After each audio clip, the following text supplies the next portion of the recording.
Good evening, everyone. We're just waiting another minute to call the meeting to order as we are having to move one of our councillors from one dial-in option to a second dial-in option. So we'll be starting in about a minute or two. Thank you.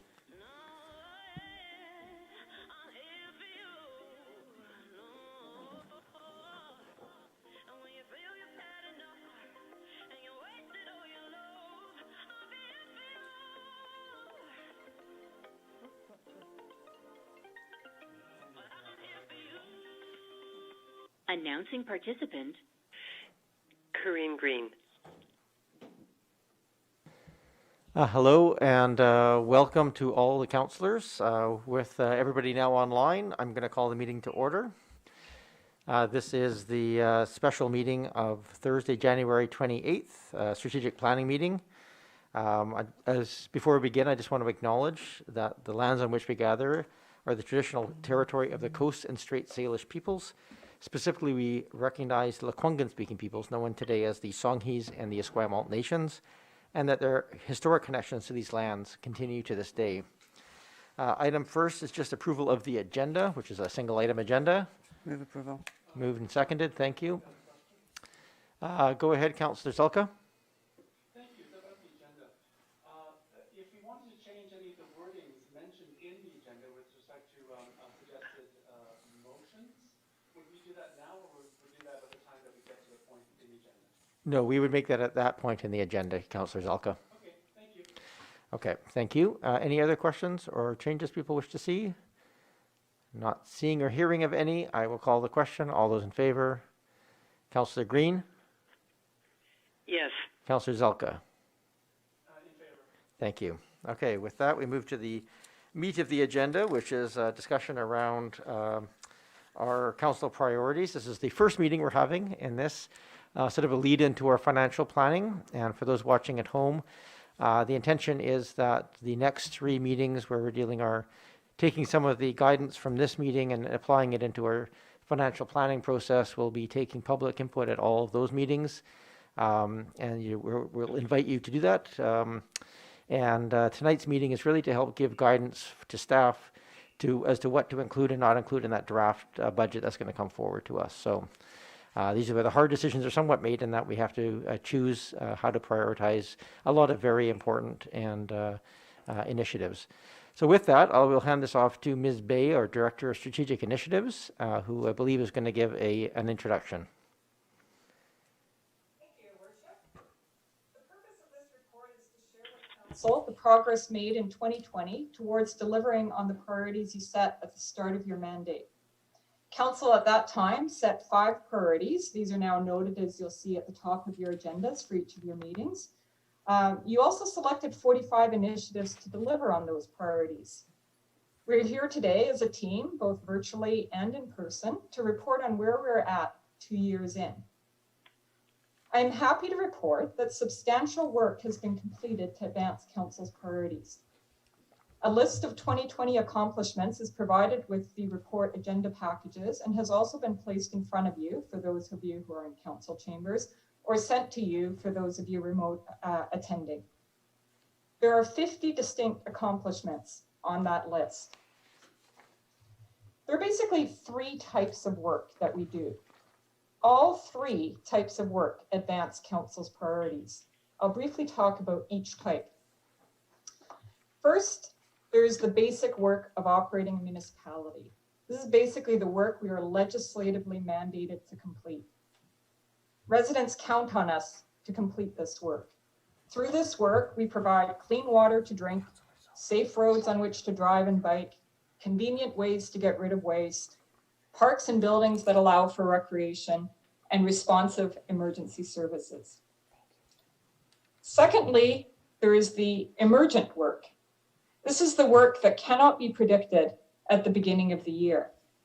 This work is sometimes driven by negative pressures, such as significant infrastructure failures, strikes, or disease outbreaks, say a pandemic.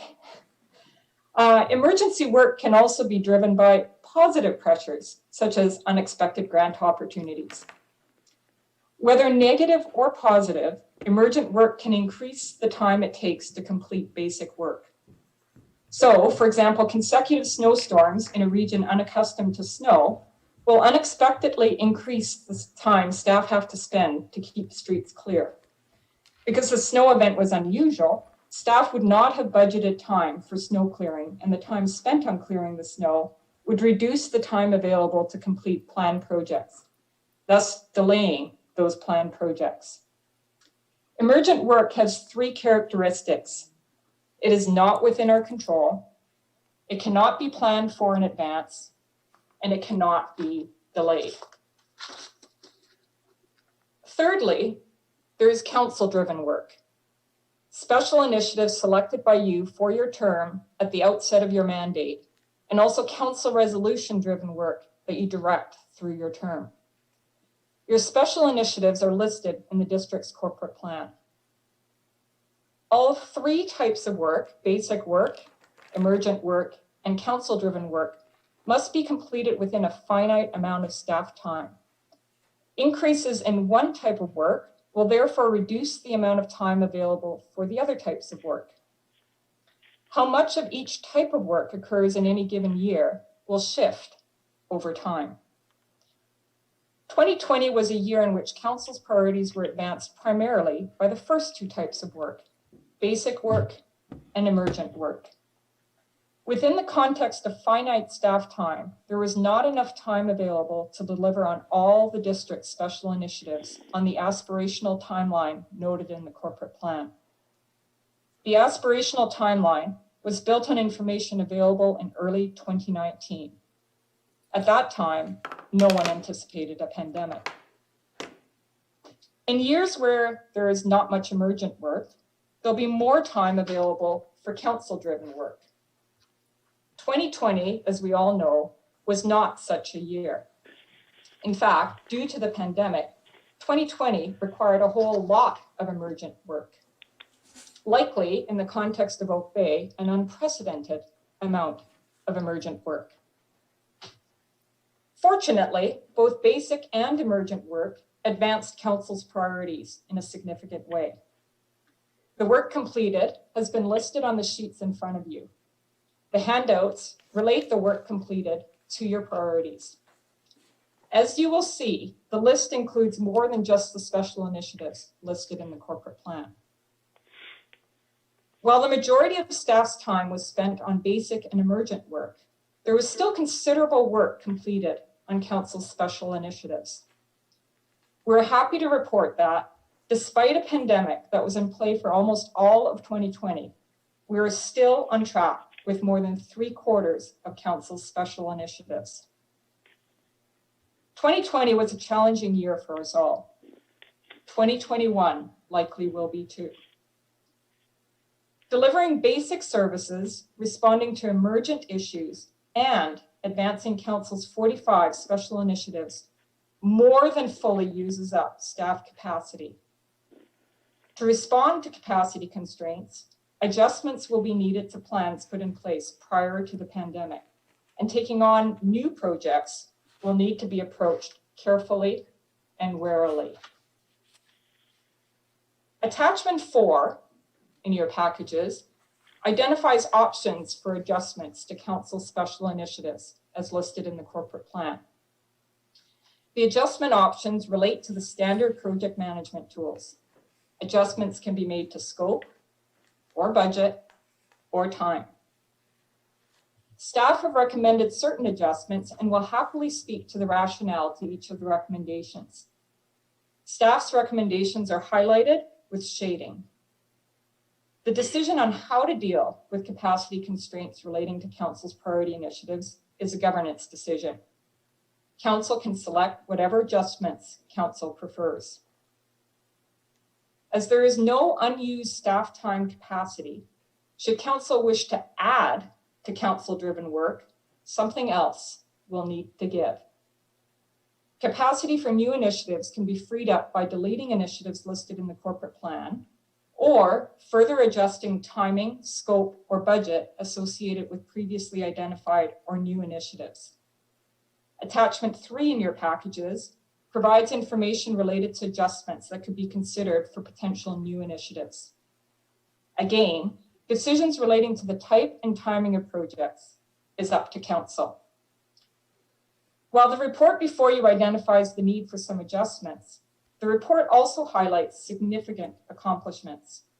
Attachment 1 provides information on council priority projects that have been completed thus far in your term. The 2020 Council Accomplishment Sheet highlights the basic, emergent, and council-driven work undertaken specifically in the last year. There is much to celebrate. Another reason to celebrate is the feedback you have received from residents through the budget questionnaire. Feedback that indicates broad support for current service levels and progress on council priorities. Attachments 5 through 7 of your report provide both summaries and details on resident feedback. While easy to overlook in the context of a discussion of project accomplishments, it is important also to recognize the changes you have sanctioned to increase organizational effectiveness. Since the start of your mandate, you have put in place much more detailed and transparent 5-year financial planning, a corporate plan, quarterly updates, and an annual review of council priorities.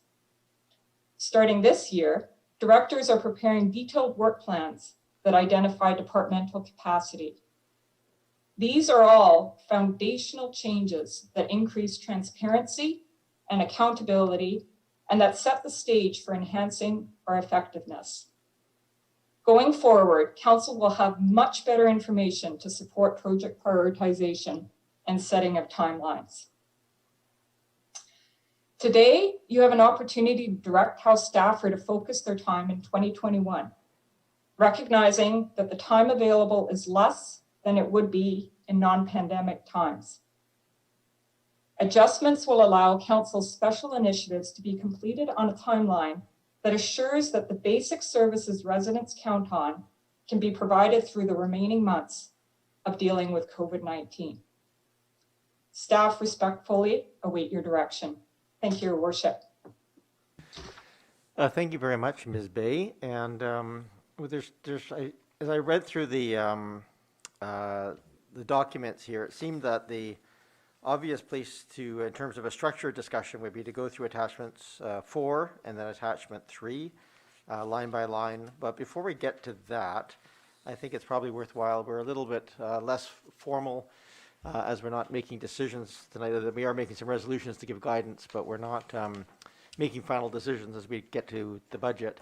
So if there's any questions or general discussion of staff or of some of these priorities or some of the background information, we have most of the directors online here to answer questions and try and hone out any of the details. So with that, before I will go line by line, we can ask the questions directly, but as some sort of relate to each other, I'm thinking of the housing framework and secondary suites and village plan all kind of come out of the same department. Those are sort of related to each other, so we'll allow some broadness of discussion as we go. But are there just some general questions that members have of staff at this time? I'll look around the room here first. Go ahead, Councillor Ney. Thank you, Mayor. It's not a general question. It's actually a specific one, but for me, it'll feed into the more general discussion, if I may ask it. But in one of the attachments, I believe it was Appendix 2, it spoke to the GHG metrics, and it showed that the corporation GHGs have gone up in 2020, from 2019 to 2020.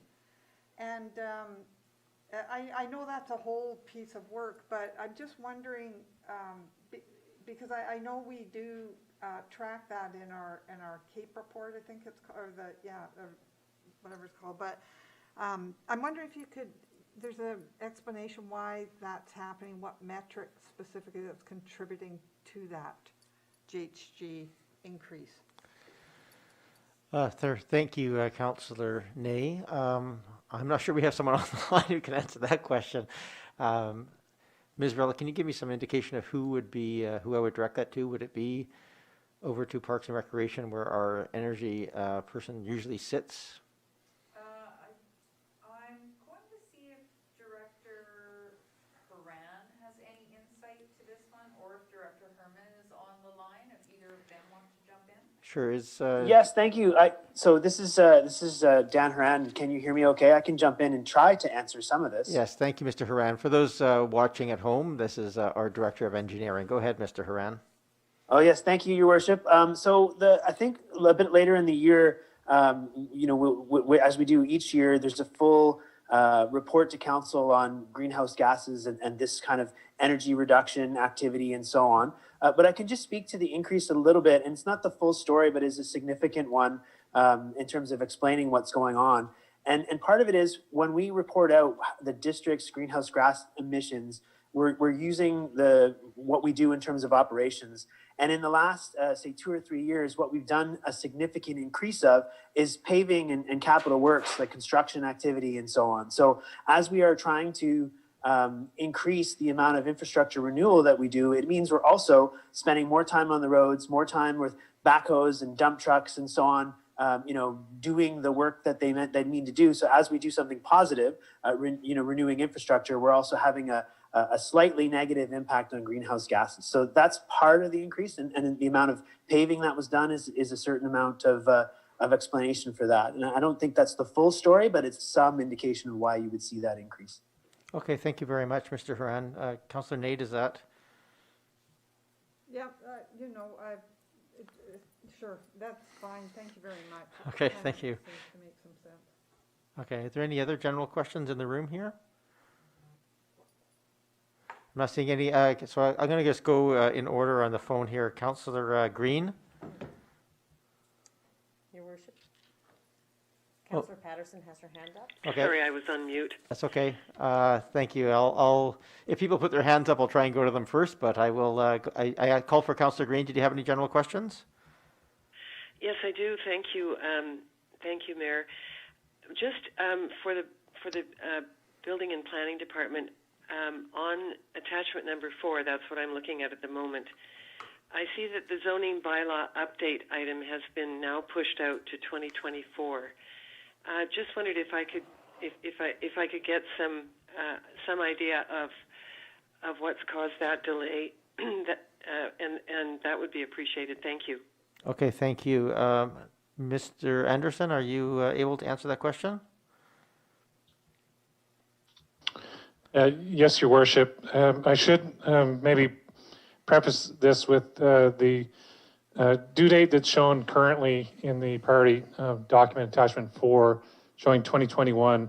That actually had needed to be modified to reflect what was shown in our financial plan, which was a 2022-2023 project.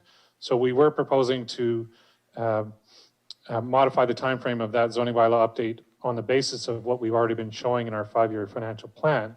But having said that, if you look into the gray section of this project, what we are looking at here is if we consider some modifications to the initiative number 4 and 5 in terms of infill housing and area plan, that effect of those changes would move that to 2024 for the zoning bylaw update. So that's why you're seeing 2024 in the gray shaded. But as I note, that's for council discussion, I believe at a later point in tonight's meeting. Thank you. Okay, thank you very much. Councillor Green, any other questions? No, that's it for now. Thank you very much for the answer. Okay, we can get into some more details after. I'll go to Councillor Patterson, then Councillor Braithwaite. Councillor Patterson? Thank you, Mayor. There you go. Can you hear me? I can, thank you. Welcome. Can, We can hear you, Councillor you hear me? Patterson. Go ahead. thank you. And thank you, Ms. Bay, for this report. I do have a couple of questions, just clarification on page 2, there's a statement that funded initiatives are reflected in the district's corporate plan. Now, I just would like to clarify, my understanding of corporate plans are that they're used as a long-term, really an operations guidance document on what resources operational departments will need to implement the corporate mission statement, so to speak, or the corporate goals. And so on that, with that understanding, a corporate plan would actually be a basis for budgeting decisions and so that's directly in conflict with what is presented, because on the report, we are actually not going to do the corporate plan until after council has made decisions about the funding. I'm just wondering the rationale for that as compared to the corporate plan actually really giving information for the funding. I'll go that because Ms. Varela, really at the end of the day, would you have an answer for where the corporate plan fits into this picture? I'll defer to Miss Bay on that one, Your Okay. Worship. Ms. Bay? Thank you, Your Worship. It could really be done either way. Quite frankly, it's been done this way because traditionally the 5-year financial plan is what has shown what would be funded and what would not be funded. And the financial plan is a much more detailed document that reflects the full scope of the district's operations. So it really reflects both the basic work that I referred to earlier, as well as the special initiatives. And because in our case, the corporate plan only lists council's special priorities and doesn't reflect the operational pieces, it was felt that it was important that it be the 5-year financial plan which drove the content of the corporate plan, so that the council had the full picture of all the financial implications, not just of the special initiatives, but also of the operational initiatives and any emergent activities. Thank you, Ms. Bay. Thank Councillor you. Patterson? Thank you. May I continue? You may, go ahead. On page 4 report, it referred to factors that contribute to reduced 2021 capacity. Do we have any idea of a percentage rating by the amount that the capacity is reduced by? Ms. Bay? Thank you, Your Worship. We do not at this point, keeping in mind that the previous, until now, we really haven't had a good sense of what departmental capacity has been. This is the first year under which we've had a sense of what departmental capacity is in terms of hours. I can say that, as noted in the report, that many departments are operating well over capacity, some at 120% of capacity, others at 150% plus. So I think that number will vary by department. Some departments are more affected by the pandemic than others. Typically, those departments, for example, Parks and Recreation, have been highly affected, both from a revenue perspective as well as from an operational perspective. Many of the municipal hall-based departments will be affected by the renovation activity. And the departments, obviously, that are most affected by the staff turnover are those with vacant positions currently. I think it's safe to say that it's significant in the cases of pretty well every department. There is no department that has not been affected by these listed pressures.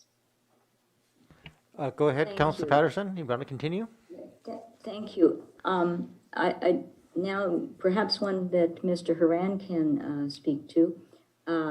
Attachment 1, there is reference, of course, to components of the asset management strategy.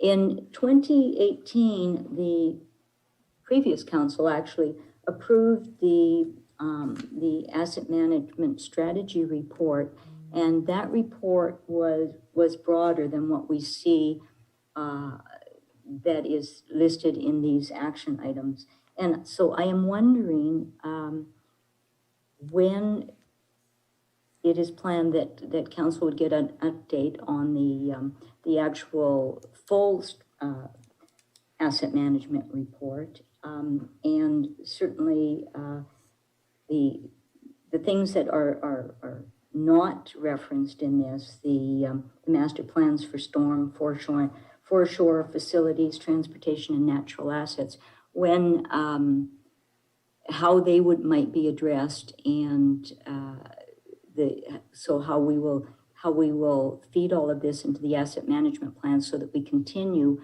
to use that document as our reference point for the overall asset strategy for the district. Thank you, Councillor Patterson. Mr. Haran, can you provide a bit of a timeline update on the balance of the asset management reports coming to council? Yes, thank you, Your Worship. Happy to do that. I don't know that in terms of the a product or an end result in terms of specific reports, but maybe if I summarize what I think the question is and where we're headed, it might help answer the question. So back when the council adopted the asset management strategy and the policy, essentially what was done is we looked at asset management as a program, so meaning a group of specific projects with deliverables, with timelines that all taken as a whole it will deliver on the outcomes that we're looking for in terms of sustainable service delivery. So those first few projects are the ones that are in this that were considered as strategic priorities initially, council priorities. So some of those include the water master plan, the sanitary sewer master plan, and a handful of others that were either in previous financial plans or are currently in the program, but not necessarily highlighted. So, for example, the specific increase, the significant increase in funding set aside for infrastructure renewal over the last 3 years was fundamentally decisions made as outcomes of that asset management discussions that happened from 2016 through 2018, 2019. So the next steps are to keep going. So now that the funding has increased for a lot of those infrastructure renewal programs, we've got capital output to do, which is what last year was a big year in terms of output for projects completed, and this year again growing, and same for the year after. But in terms of specific projects that are still kind of falling out of that initial asset management program activity, the ones that are happening this year is later in the year. There is the specific wording slips my mind right now, but there is a report to council that is kind of a teamwork effort between Director of Financial Services and myself, which is around providing more information around the long-term financial sustainability in terms of the funding set aside for infrastructure over the long term, 20 years plus, with respect to infrastructure renewal. So there's that. And then there's also, let's see, my mind just went blank for a second here. I think that's the biggest next step in terms of providing information for how is the district doing in terms of sustainable service delivery and putting funding aside as well as project delivery. It's all coming together in a significant way report-wise later in the year for that one. Thank you, Mr. Hunt. Go ahead, Councillor Just to Patterson. clarify then, do I take that to mean that there will be kind of a summary coming forward at some point in time of where we started and where we are along the milestones? Ms. Varela, just you had something to add? Just requesting Director Payne to maybe give a more robust description of that pending project, because I think that will help Councillor Patterson's answer there. Sure. If Mr. Payne, are you on the line? Yes, Your Worship, I'm here. Thank you. For those watching at home, Mr. Payne is our Director of Financial Services. Welcome, Mr. Payne. Yes, thank you, Your Worship. The financial plan that Director Haran referenced is the long-term financial sustainability plan, which is essentially a infrastructure replacement plan with a scope of 50 to 80 years. So it's a very comprehensive plan that will outline funding levels versus replacement costs and expected replacement by decade. As mentioned, it's a very comprehensive plan, and it relies on many of the building blocks of the asset management program. It relies completely on the building blocks of the asset management program, as Director Haran referenced. In particular, a number of master plans are underway, the facilities master plan later on, not this year, but in a different year. The sanitary sewer master plan, the sewer master plan, Parks, Rec and Culture master plan later on. They're all building blocks of a larger puzzle. And the first draft of that puzzle is aimed for fall of 2021 under ideal circumstances. Attachment 1 lists fall of 2022, worst case scenario. But we're really aiming for fall of 2021, and that will really encapsulate the asset management program that Director Horan referenced. Thank you, Thank you. Mr. Payne. I think what my takeaway from that will be then, I will wait until the financial planning session and see what is presented, and probably have more information at that time. My last question is just on attachment 1, number 37, states it to refer to recommendations on attachment 4, but attachment 4 ends at number 36. So I take it that perhaps the number 37 is not a carry forward. I'm just going to go to staff to make sure that our attachment 4 has all the pieces necessary.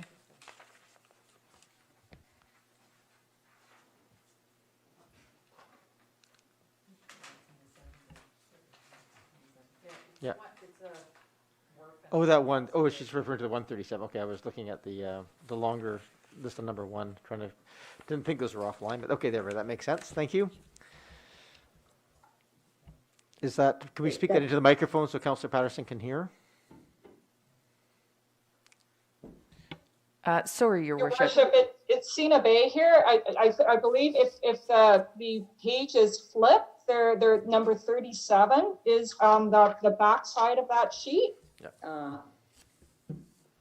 Yeah, it's not, I don't have it on my attachment that I have. It's in the agenda if you wish to, if you refer to it in the agenda, attachment 4 has it there. It's probably, right. We probably should have pointed that out at the beginning because it's unusual to have one line on the following page. So, Councillor Patterson, anything else? No, that's all. Thank you, Mayor. Okay, I have Councillor Braithwaite and then Zelka. I would like to go to first time questions if there's any, so I'll go to Councillor Appleton if you have any questions, and then to Councillor Ney. Go ahead, Councillor Braithwaite. Thank you so much. And thank you again to Ms. Bay for a very comprehensive report and information. It's so great to get it laid out in this way because it makes it very, very easy for us to kind of dissect and go through. The area that's of most concern to me, I think, is under the diverse housing, and for a couple of reasons. Number one, I think that, this is the area that a lot of us ran on some of these areas in our platforms when we first ran for office for this term. And so it would be, to me, a good thing for us to be able to complete some of these within this term. I'm going to I'll just focus on one for now, which is the preparing of the village area plan. And I note that it says that would only focus under change scope clarification. It says focus only on Oak Bay Village, Cabra Bay Road corridor as part of this project. And I'm wondering if we could even focus it or change the scope to even be a little bit more. That might make it a little bit easier for us to complete by the end of 2022.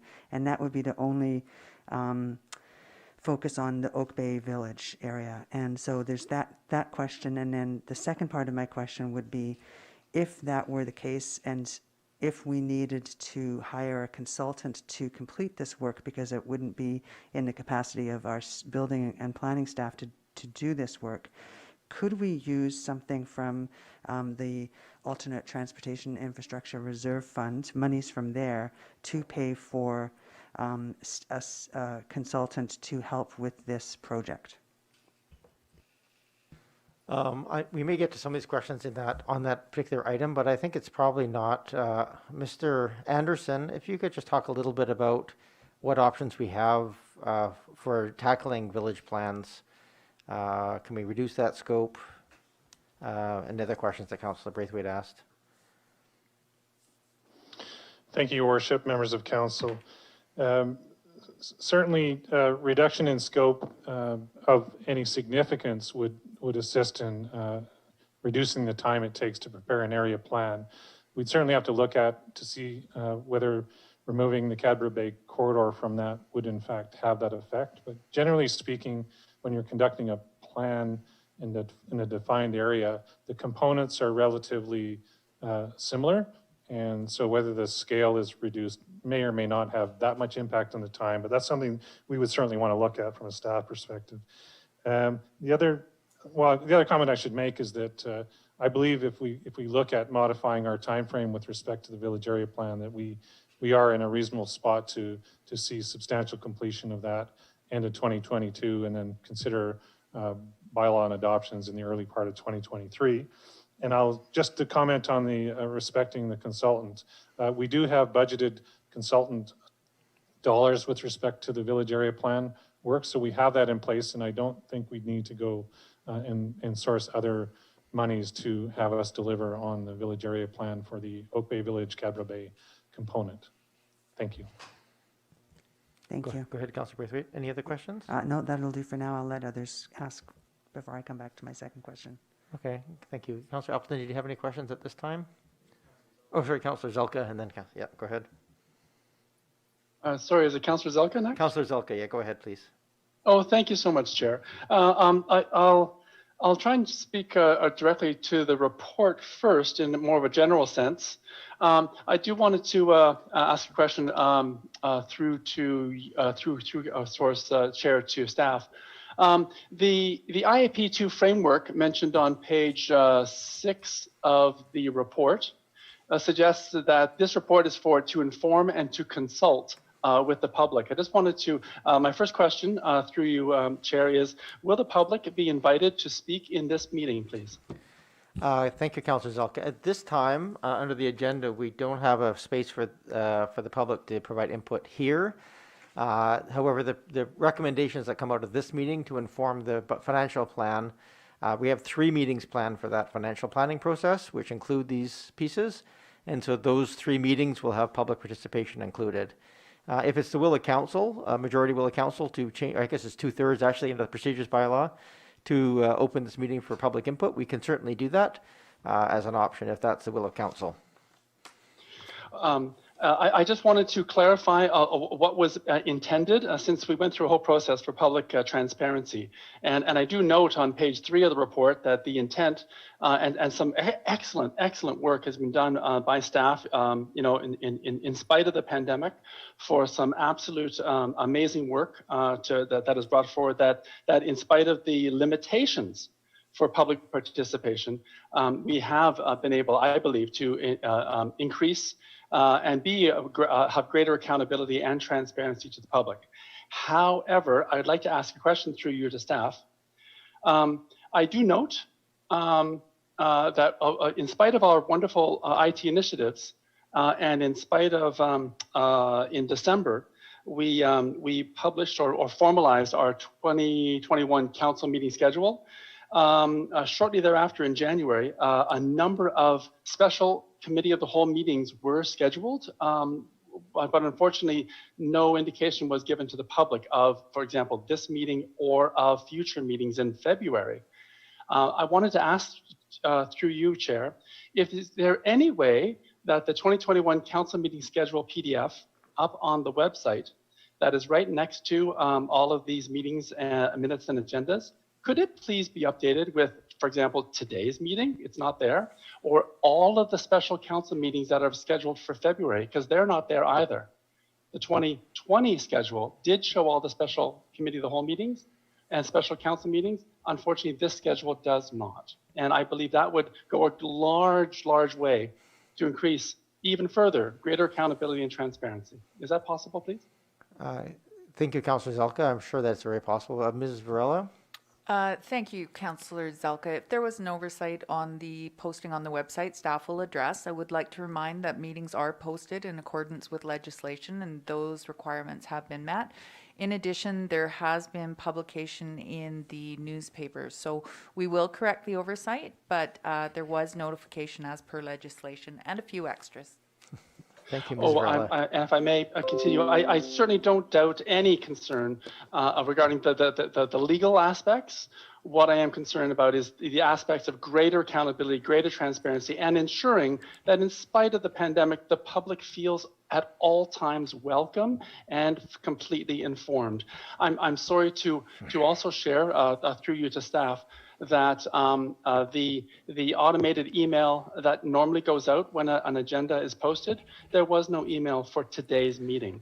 All the other meetings that have been posted did get an email, but this one unfortunately didn't. So if I hadn't been informed by staff, I would not have, I wouldn't have been prompted to come to this meeting. Yeah, thank you, Councillor Zalka. And I would wanted to share that, please. if I may, I'll just extend the reminder to all members of council. If there's issues like this that arise, just reach out to our staff directly and ask them, because the intention, as you well know, is to always provide the maximum amount of notification and information on the website and other things. So if those tools aren't working, let us know as quickly as possible, and staff know as quickly as possible, and they will be addressed. So you don't have to bring it up in the meeting. I just noticed it. That's why I wanted to share as soon as that I noticed that there was no announcement, which is why it was a bit of a surprise for some of the people that called me. Thank you. I did want to ask one other question, if I may. Go ahead, Councillor Zalka. Thank you. On another general matter, I have noticed that there's been a fair bit of flooding throughout the district, and possibly this may be even more of an issue going forward with respect to aspects of climate change. I just wanted to ask a general question now, and I guess we can get into the details and the specifics later as we go through the various aspects, but do we expect that our infrastructure and asset management initiatives to help alleviate the aspects of flooding that our citizens are encountering, in fact, even some members of council are encountering, for example, in the last month or two? Sure, I'll go to Mr. Haran in terms of where our infrastructure plans are related to our stormwater and other things that might impact flooding. Go ahead, Mr. Haran. Yes, thank you, Your Worship. Thank you for the question. I think there's two aspects to that. There is the long-term, there was a question related to climate change and long-term planning in terms of dealing with stormwater. And yes, there is in the 5-year financial plan and connected to the asset management program, the initiative to do a storm sewer master plan, which I believe is in 2022, which will address some of the growth and the long-term needs, including changes to in terms of expected intensity and duration of storms. So that's the longer-term question. The shorter-term question related to this is, yes, the council in the last 2 or 3 years and continuing forward has increased the funding available for both operations and maintenance, so daily maintenance of storm sewer and then capital rehabilitation. It is going to take some time to address those things. But I think the biggest thing worth mentioning, and if there could be a takeaway from this question, is that a good significant chunk of issues related to water complaints that we're seeing for big storms, like the one we had on December 21st and the one we had on January 2nd and the one we had last year on February 1st, is that there is really a lot of folks in the community that don't realize how important it is to do maintenance on their own private property aspects of stormwater management. So that would be perimeter drains, that would be their laterals in terms of getting them checked every year, making sure that they function properly. It turns out that a fair amount of the flooding that occurs that affects private property is not related to an issue with the municipal storm main. It ends up having to be a stormwater issue on private property. So if there are questions, I think that one of the things that we're meant to do this year, try to do more, is just really encourage residents to be part of the overall solution and take responsibility in terms of doing the maintenance that has to be done on their own private property, and then we'll do our side as well as we can to make things better. But the hard part is when you have a storm that is an intensity and duration as much as the 21st was and the second, these are 1 in 5 or 1 in 10 year storms. It's very difficult to design a system like we have that will address that will make it perfect for everybody. Thank you. And I guess the finance portion of the of committing money for those infrastructure replacement will come up in the budget discussion.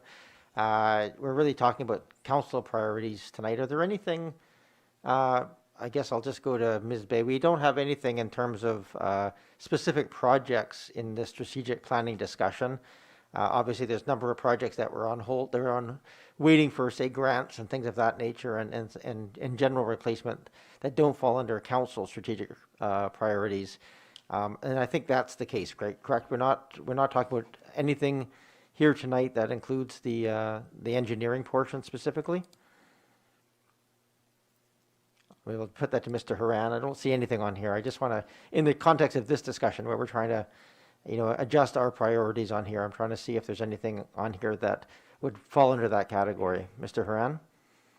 No, Your Worship, there's nothing specific in terms of this, in terms of strategic priorities, strategic plans. But we are doing things like there are things in the financial plan which, because of the decisions already made by the council in terms of increasing the funding for infrastructure renewal, it's part of our operational, it's part of the Department of Engineering and Public Works' function is to do our best to respond to the requirements and look and plan forward. So if this was 5 or 6 years ago, like I would have a real hard time trying to answer this question because the decisions hadn't been made yet to enable staff to go do what needed to be done, at least get started in that right direction. So we're heading in the right direction.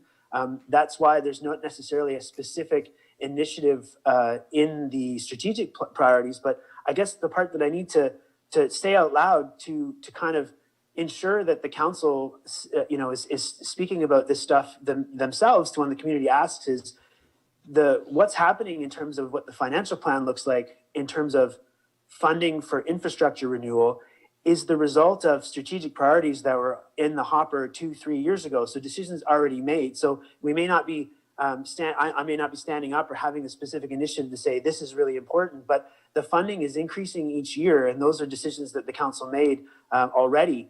So that should be something that the council points to say, look at what you did, look at what council has done to make some positive changes when it comes to infrastructure renewal. So the question could be, and there could be some discussion of, do you want to accelerate how much funding is set aside for that stuff?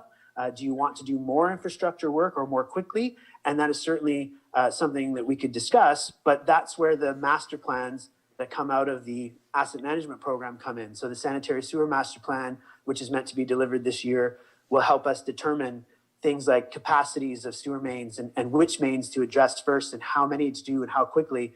And that we don't have the capacity to do all those master plans at once, both in terms of funding and staff time. So next is stormwater master plan, which would be 2022. And that comes out of the asset management program work that we've done in the last few years. Okay, thank you, Mr. Haran. I'll try and keep the conversations here to the council priorities, but of course, council can always add things into that through this process as well. Anything else, Councillor Zelka? Thank you, Chair. I just want to say, first of all, thank you very much. Because flooding, the severity appears to be increasing in terms of appearances, and that part of what we're doing today is considering emergent issues that are coming to the fore, possibly. I'm so pleased to hear that it sounds like the engineering department is working on it, and of course, if at any point additional monies are needed to assist with education of the public or assisting with suggestions, for example, one-way valves being installed in these stormwater pipes, please let us know. And we'll see if we can find the money for it. Thank you. Thank you, Councillor Zelka. Councillor Appleton, did you want any questions at the general session? Yeah, go ahead, and then I'll come to Councillor Ney.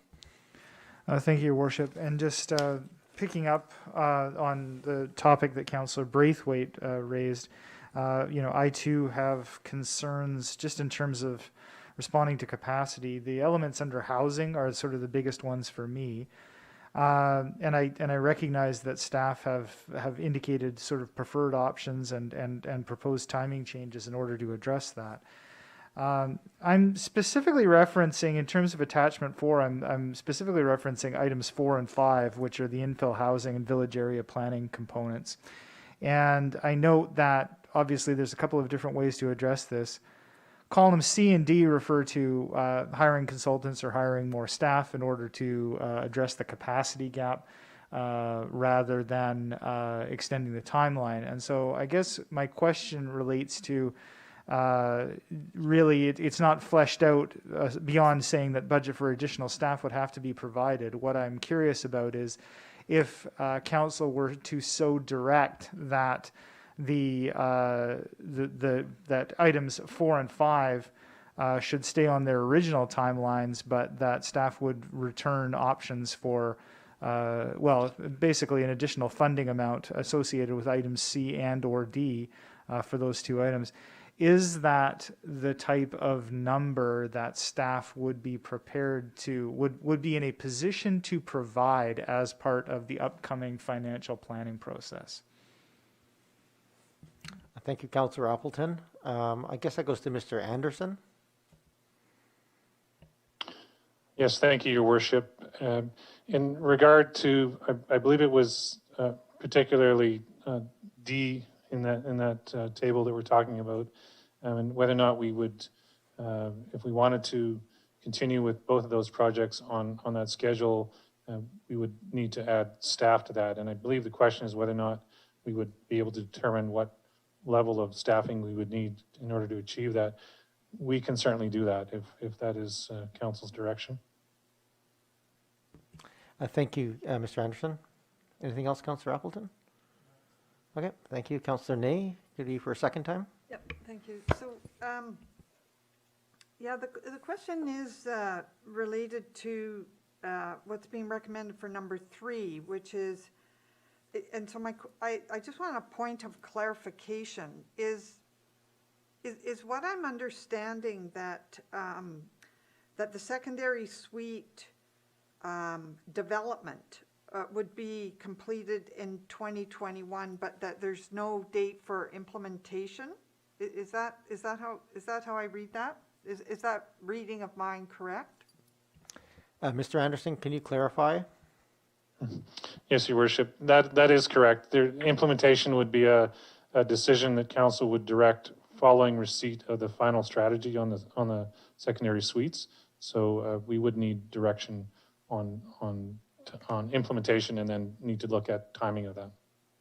So it's not included in this, and we're looking at ways that we can pare things down. So to complete this strategy, can you give some sense of the scope of what would be remaining for implementation, given where we will be in March?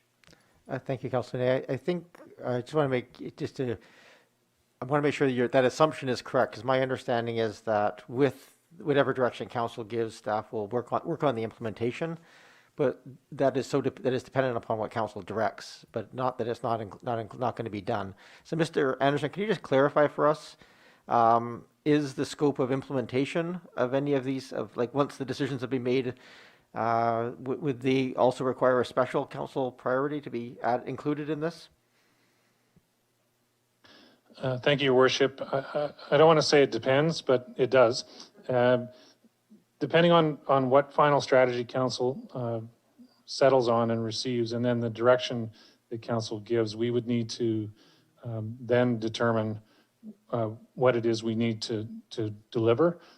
What I indicated, or I will indicate, is that with implementation direction on secondary suites, we can begin the process of putting together any necessarily bylaw amendments and develop policy programs. However, to implement, the programs, for example, it would depend on what program direction council gave as a result of the final strategy. So it would be dependent on that, and we would have to come back with implications for both financial and staff resources to actually deliver on that. But the initial implementation of bylaw preparation and that kind of work could be commenced by staff following receipt of a final strategy by council. Thank you. So, but just, can I ask, Mr. Mayor, Yeah, just go one ahead. thing? Just so I understand how this could potentially, hypothetically roll out. If we complete the secondary suite development in March, it'll come back to council.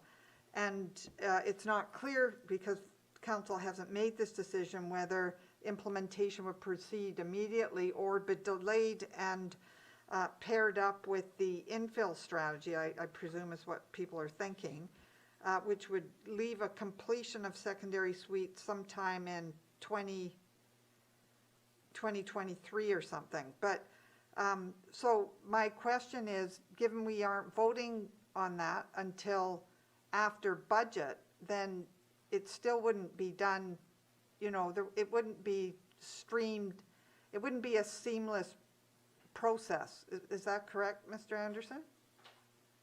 Mr. Anderson? Thank you, Worship, members of council.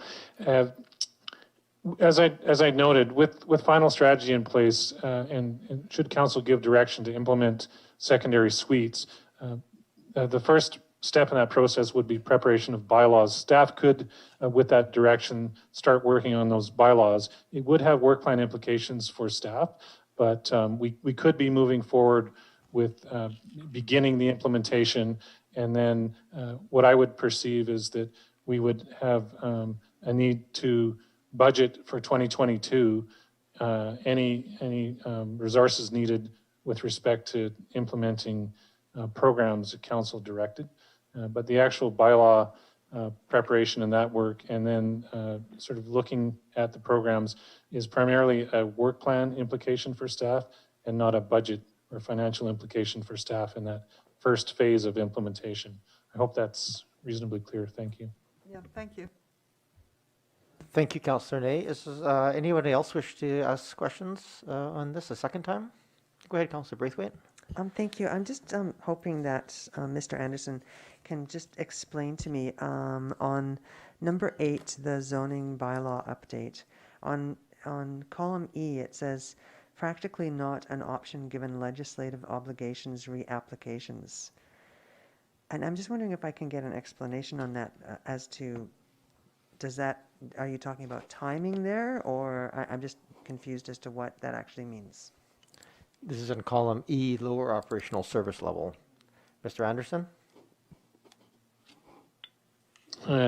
Yes, Your Worship. Apologies. I'm just sort of having a little bit closer look at that.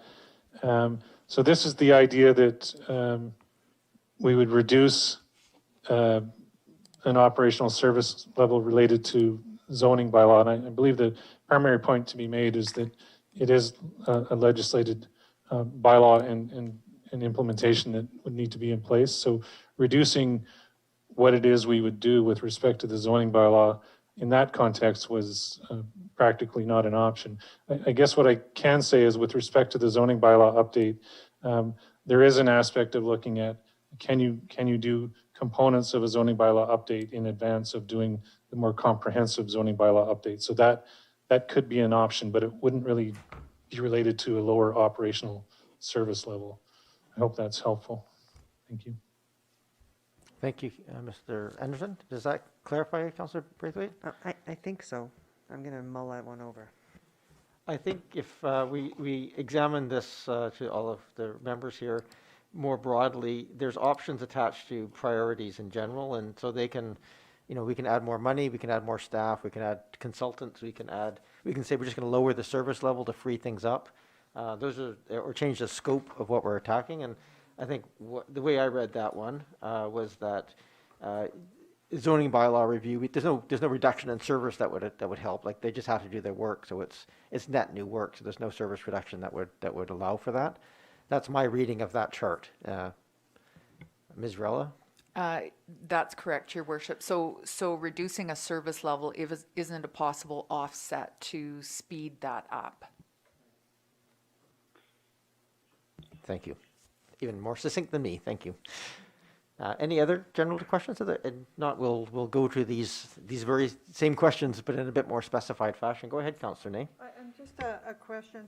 I'm just wondering through your Mayor to staff, could you explain why it is that the staff recommendation is to delay the completion of the infill housing and proceed with the village area plan prior to that? What's the logic of that? Thank you, Councillor Ney. I guess some clarification. Is that a recommendation or is that just one of the options that came out of some discussion? So, Mr. Anderson? Yes, Your Worship, members of council. That would be in the category of an option for consideration in terms of if there was a desire to modify the timing with respect to the village area plan. Then in order to achieve that, the option shows that we need to also adjust the timing with respect to infill housing. So that's what that's showing. It is premised initially on the potential desire on the part of council to see the village area plan process advanced and completed on an earlier timeframe, and that's what you see in terms of the delay timing under option A for the infill housing. Sorry, I guess I've missed something, Mr. Mayor. Did we make that decision somewhere that we'd want the village planning done before the infill? No, Sorry, in maybe I fact, didn't no, understand that has not, and in fact, that's really what we're here today to talk about. So I think what happened is that there was that discussion at the last couple of meetings concerned about the things, the timing of the village area plan. And so if we were to move that forward, these would be the implications, but it's not a decision, and it's up to this body to change the current state, which is the existing timelines that are here. So you're reading that correctly. It's sort of backwards. It's sort of anticipating if that was the direction, what would be the implications. Okay, thank you. Mr. Anderson, I answered that for you. My apologies. Did I do a sufficient job to explain that? Of course, Your Worship. Thank you. I'm not always very good at that stuff. All right. Are there any other general questions on this? I think that's a good lead into the piece. I guess I was going to ask a similar question just for clarification purposes. And I think maybe I'll just take it as a statement as we enter into these. There are some of these that obviously use the same staff, and so I think part of this job is to determine how we want to go about achieving our goals, how important certain timelines are, what we can and can't do. And I think some of the questions asked around, can we use consultants, can we add more staff, or those sorts of questions are going to be quite germane in terms of how that comes, because that will impact what comes forward as a draft budget for us to consider where these things go from what we want to do, consideration of staff ability, into what we can do with staff ability and budget, which is the next level of detail that we're going to get into. So with that, any other general questions? Not seeing any or hearing any. Anybody online, just speak up at this time if you wish to. Mayor, it's Councillor Patterson. Go ahead, Councillor Patterson. Yes, thank you. And I first want to say that I feel quite reassured hearing from other members of council a strong desire to move forward both on asset management and the housing framework, which is, I think, very important to the community. Just one item that I don't want to, I just want to make sure that we don't drop, and that is on Schedule 1, number 11 was to assess and improve Todd House, and that was dependent upon a grant coming forward. I don't know if there is any more information to be shared on that at this point in time, but I just want to ensure that if the grant isn't forthcoming, that we don't let that one item fall through the cracks with everything else that we have to do, because there was some critical work that needed to be done. And so I just wanted to have some reassurance that, and I'm sure Ms. Bay has this one certainly in her radar of keeping it up front, but I just wanted to touch base on that because I'm sure there will be a lot of heritage people in the community that are following it and just would appreciate having a bit more information on that. Certainly. Maybe I will go to Ms. Bay on that one in terms of the Todd House specifically. It's one of the ones that are obviously underway. We've given direction in the financial plan and process last year. Doesn't show up in our strategic planning this year. Can you explain where that maybe, in addition to just confirming the details of Todd House, going over what makes it onto this list and what doesn't in terms of some of these priorities and projects? Thank you, Your Worship. With respect to the Todd House, our 5-year financial plan does include reserves that are sufficient to address the emergency work on the Todd House. when the documents that you see before you reference the grant, it's really for the full amount of work on the Todd House, which includes the conservation work, which is significantly costlier and which we don't currently have funds set aside. So it's grant dependent for the conservation work, but our current funding does allow for the emergency work to be completed with district funds should we not be successful in getting the grant.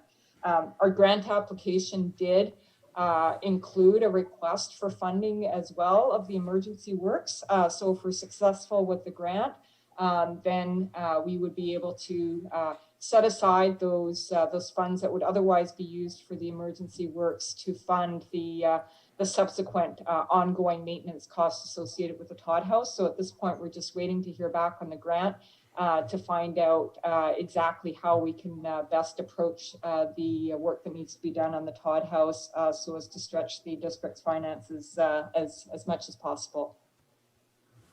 Thank you very much for that update. I'm sure there are members of the community that will really appreciate knowing that this one hasn't somehow dropped off the radar. Thank you. Thank you, Councillor Patterson. Any other general questions? If you think of them as we go along, we're more than welcome to raise them up. As I said, this is going to be a little less, we're meeting as a special council, but it's a less formal model in terms of trying to get to give some direction going forward. So with council indulgence, I'm going to go into these. So we'll talk about diverse housing as a whole, but we have the 4 pieces in here. There's a secondary suites study. There's the infill housing, there's the village area plan, and then there's a zoning bylaw update. Councillor Ney, you touched on this, that the wording that is in here essentially changes the priorities from the infill housing to the village area plan. And we've also had questions about the ability to, the possibility of adding resources to tackle both pieces in this term. Perhaps I can just start this conversation with Mr. Anderson. I just don't want to go too far down a rabbit hole of understanding there's still staff time required for any of these things. Is it realistic, even with money, to tackle both the Oak Bay Village Plan and infill housing, and I'll include in that the suites portion? Thank you, Your Worship. The components that we need to bring to bear on infill housing and area plans involves both staff and consultants. And so for us to move those both forward at a pace that is different than what we have laid out would require additional staffing to be brought to bear on those. With respect to secondary suites, we are moving toward, as I noted, an open house and then presentation of a final strategy to council. So I think we're in good stead to bring that forward and have council receive that in our planned timeframe of March for this year. So on the other 2, I think the short answer is to do them both simultaneously, the infill and area plan, we would need to look at more than just adding more consulting dollars, because we have consulting money set aside for those 2 projects. It's really a matter of trying to manage projects of that scale as well as our other obligations, as Ms. Bay noted earlier in this meeting. Thank you. Okay, thank you. And I'm going to just reiterate a question that was asked probably a year ago when we had this conversation around the village area plan. And that was just, is there anything we can do to initiate background data collection, much like we had the housing needs report for the infill housing? We know we're going to need things like traffic studies and other aspects for the village plan to give direction. Are there aspects of items like that we can move forward with this year to ensure that all the background data is completed and ready to inform that village planning process, even if we don't move it forward? Your Worship, the intent from a work plan perspective for us, given our current context and conditions, was that we would start with putting together the terms of reference and background work that needed to be done toward the end of this year. So for us to do any of that actual background work that becomes the basis for moving forward with the area plan, we would need to consider advancing the timing of that area plan if we wanted to do that work this year. It was intended to be commenced in 2022 in terms of that background work. Okay, thank you for that clarification. Didn't mean to steal anybody's thunder on that, but those are questions that arose and had been risen earlier. So to this table then, we can take them in order. I think the completed secondary suite study is reasonably straightforward. Are there any questions or changes or anything else on this particular piece? Go ahead, Councillor Appleton. Thank you, Your Worship. And just very briefly, I guess what's being presented here essentially is a timeline change which has already occurred. I guess this is sort of a retroactive endorsement of a time, because it has slipped from its original date, and I think we were well informed of that. But essentially, what this represents is a sort of retroactive endorsement of the revised timeline. Is that what that represents? I think that's fair. Ms. Varela? Yes, Your Worship. Can you? Oh. Sorry about that. Yes, Your Worship. So the one column there has the current due date, which is 2020 as it's currently listed in the corporate plan, I believe is the document. And we have adjusted in our reporting to you, but it's the corporate plan that needs adjustment. Thank you, Ms. Varela. That helps clarify for all of us, I think, where that first number sits. Are there any other discussions on this secondary suites portion of this? Yes, it's Corinne Green. Councillor Green. Go ahead, Councillor Green. Sorry, Mayor. I just have some general comments first, and I hope you'll bear with me. First of all, thank you to Ms. Bay for a very complete report, and to everyone who helped compile this. I have to be honest with you, I've struggled with it today. I've struggled with the material, and the reason I have is because I see all of these things as connected. I don't see them as separate items. So I think someone used the word at one point, holistic. And if I look at this holistically, I'll just give you an example. Under diverse housing, I think all of these are a priority, starting with the review of the zoning bylaw update, because that is fundamental for me to land use policy. So I'm struggling with, I guess, the sequencing in one sense. And I agree with Councillors Appleton, Braithwaite, my other colleagues, Councillor Ney and Councillor Patterson. It's really, they're all connected, and they're all, for me, very important. So if I was going to focus on two achievements for this council this term, I would focus on diverse housing, and I would focus on sustainable service, which includes asset management, and that includes the financial plan and the corporate plan. But I also skipped down to the HR plan. And if I look at Ms. Bay's report and the essence of the report, which talks about workload and pandemic stress loads and workloads, and that departments, some are working 120 to 150% over what should be expected, then I'm thinking that HR plan is critical. So that's another critical point. But these are all connected back to the capacity issue. And all of these seem to have a capacity issue.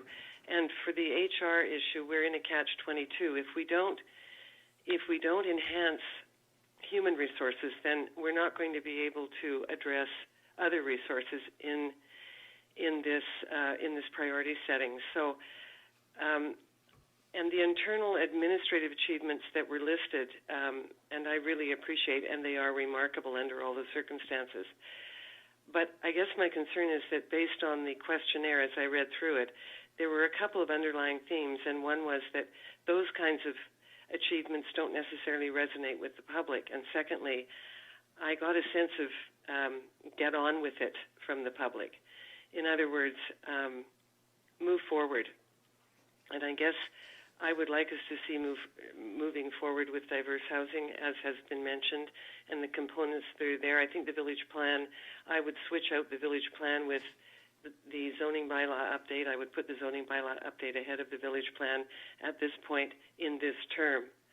But I am concerned, I think, like some others are, that the timelines are getting pushed out further and further. And I find that I know it's for good reason and I know it's justified, but how do we tackle that?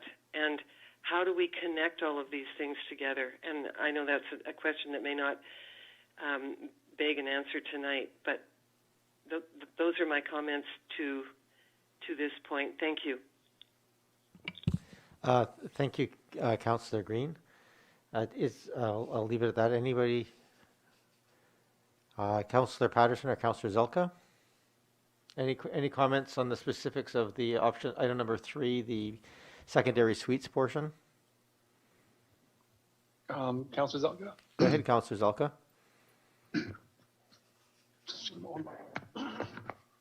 Thank you. Thank you, Chair.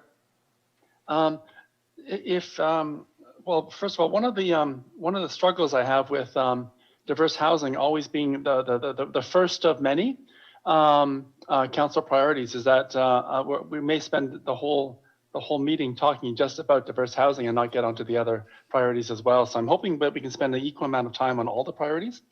So just a general comment there. Of the four, I'm with Councillor Braithwaite. I'm very interested in the village area plan. I think so. Number 5. I'm also interested in seeing number 3 being completed. And I certainly would like to see some aspects of the zoning bylaw being updated. So those would be the sort of prioritizations I would look at. Thank you. Okay, thank you.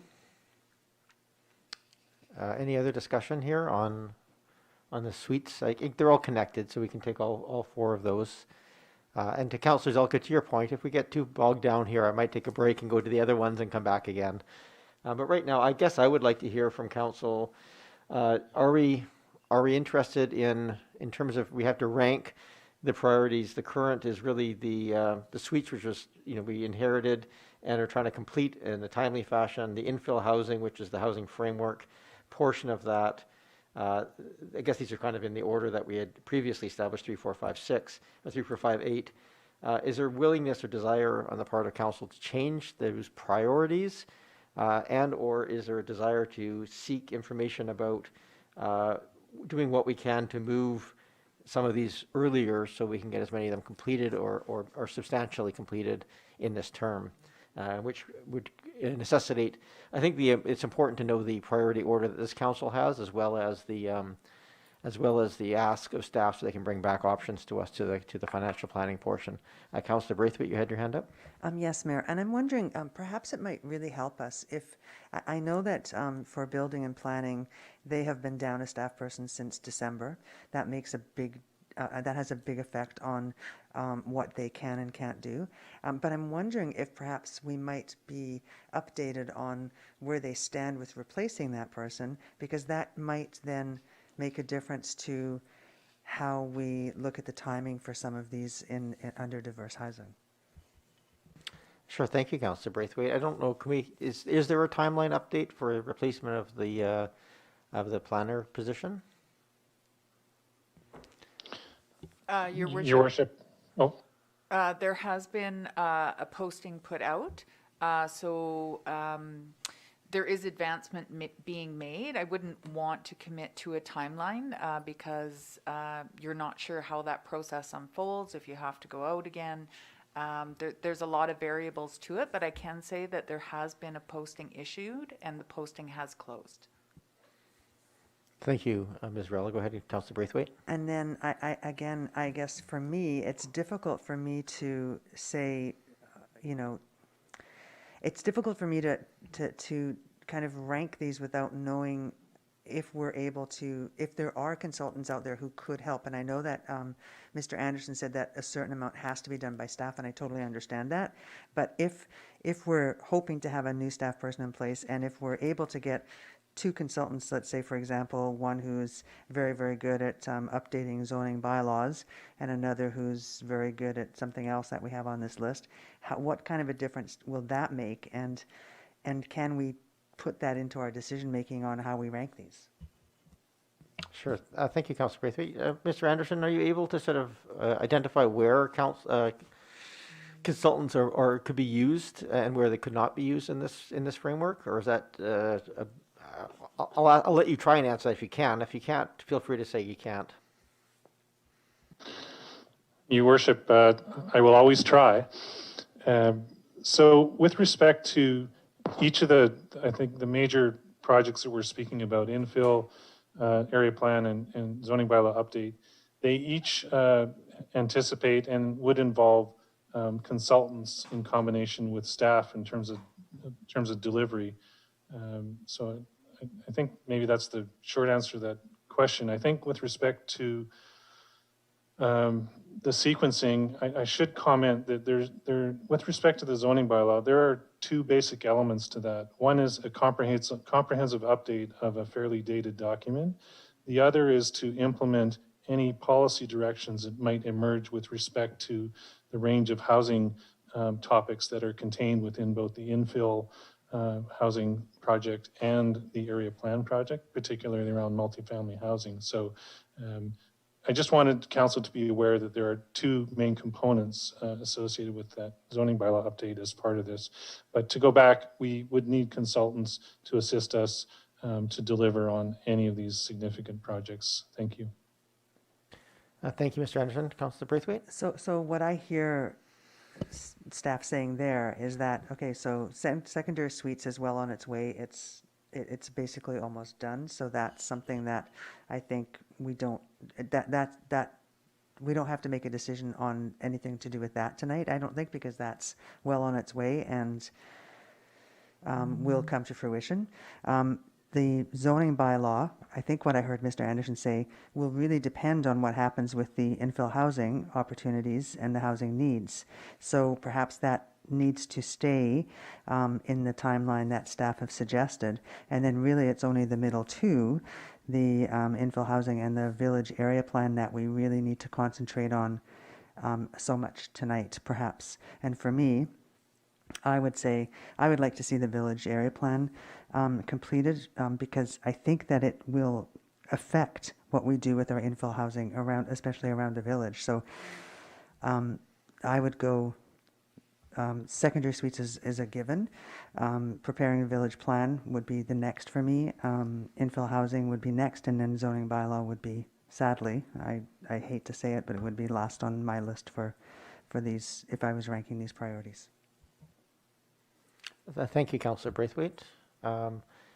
Any other comments here on these? Councillor Appleton? Thank you, Your Worship. I guess in general, I would concur with Councillor Braithwaite. I think that our focus really does need to be on components 4 and 5 here, the infill opportunities and village plans. I think that if I was forced to choose a sequencing of those two things, I would also put village plans and then infill in that order. In relation to my earlier comments, my preference would be for us, I will just state my preference, would be that we request of staff to maintain the original due date for items 4 and 5 and return to council as part of the budgeting process the necessary resource needs to accomplish that. Thank you, Councillor Appleton. I think that's a reasonable way of asking the question. And I don't know if it's possible for Mr. Anderson to answer the question here right now, but based on the work planning done, I know that was they were one of the oversubscribed things. I just want to make sure that if we ask that question, if it's even possible, or is it just kind of asking wouldn't that be nice but not actually possible? Can we make that request and come back with how would that look? I guess we can always make the ask, in fairness. I won't put Mr. Anderson on the spot. Thank you, Councillor Appleton, for that clarity. Go ahead, Councillor Ney. This is I find this really tough myself. It's not really straightforward for me because I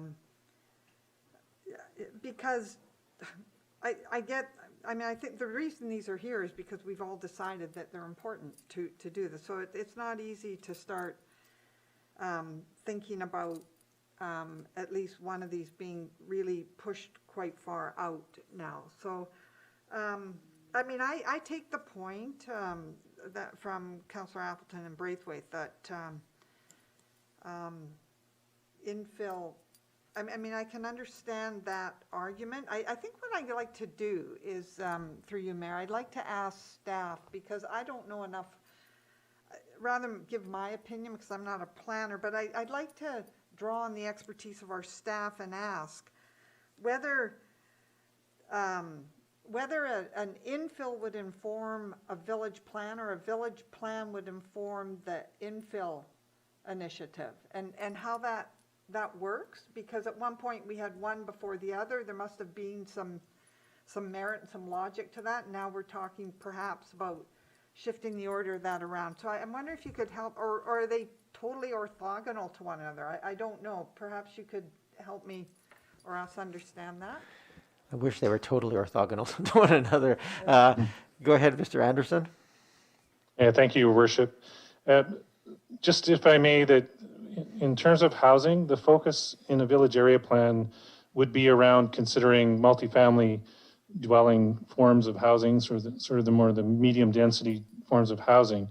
If we look at the approach for neighborhoods and looking at infill housing, it's the lower scale options such as duplexes and triplexes, and the lower density form of housing that we'd be looking at considering in neighborhoods. So they're really distinct in terms of what they're looking at in terms of providing for housing in areas in Oak Bay.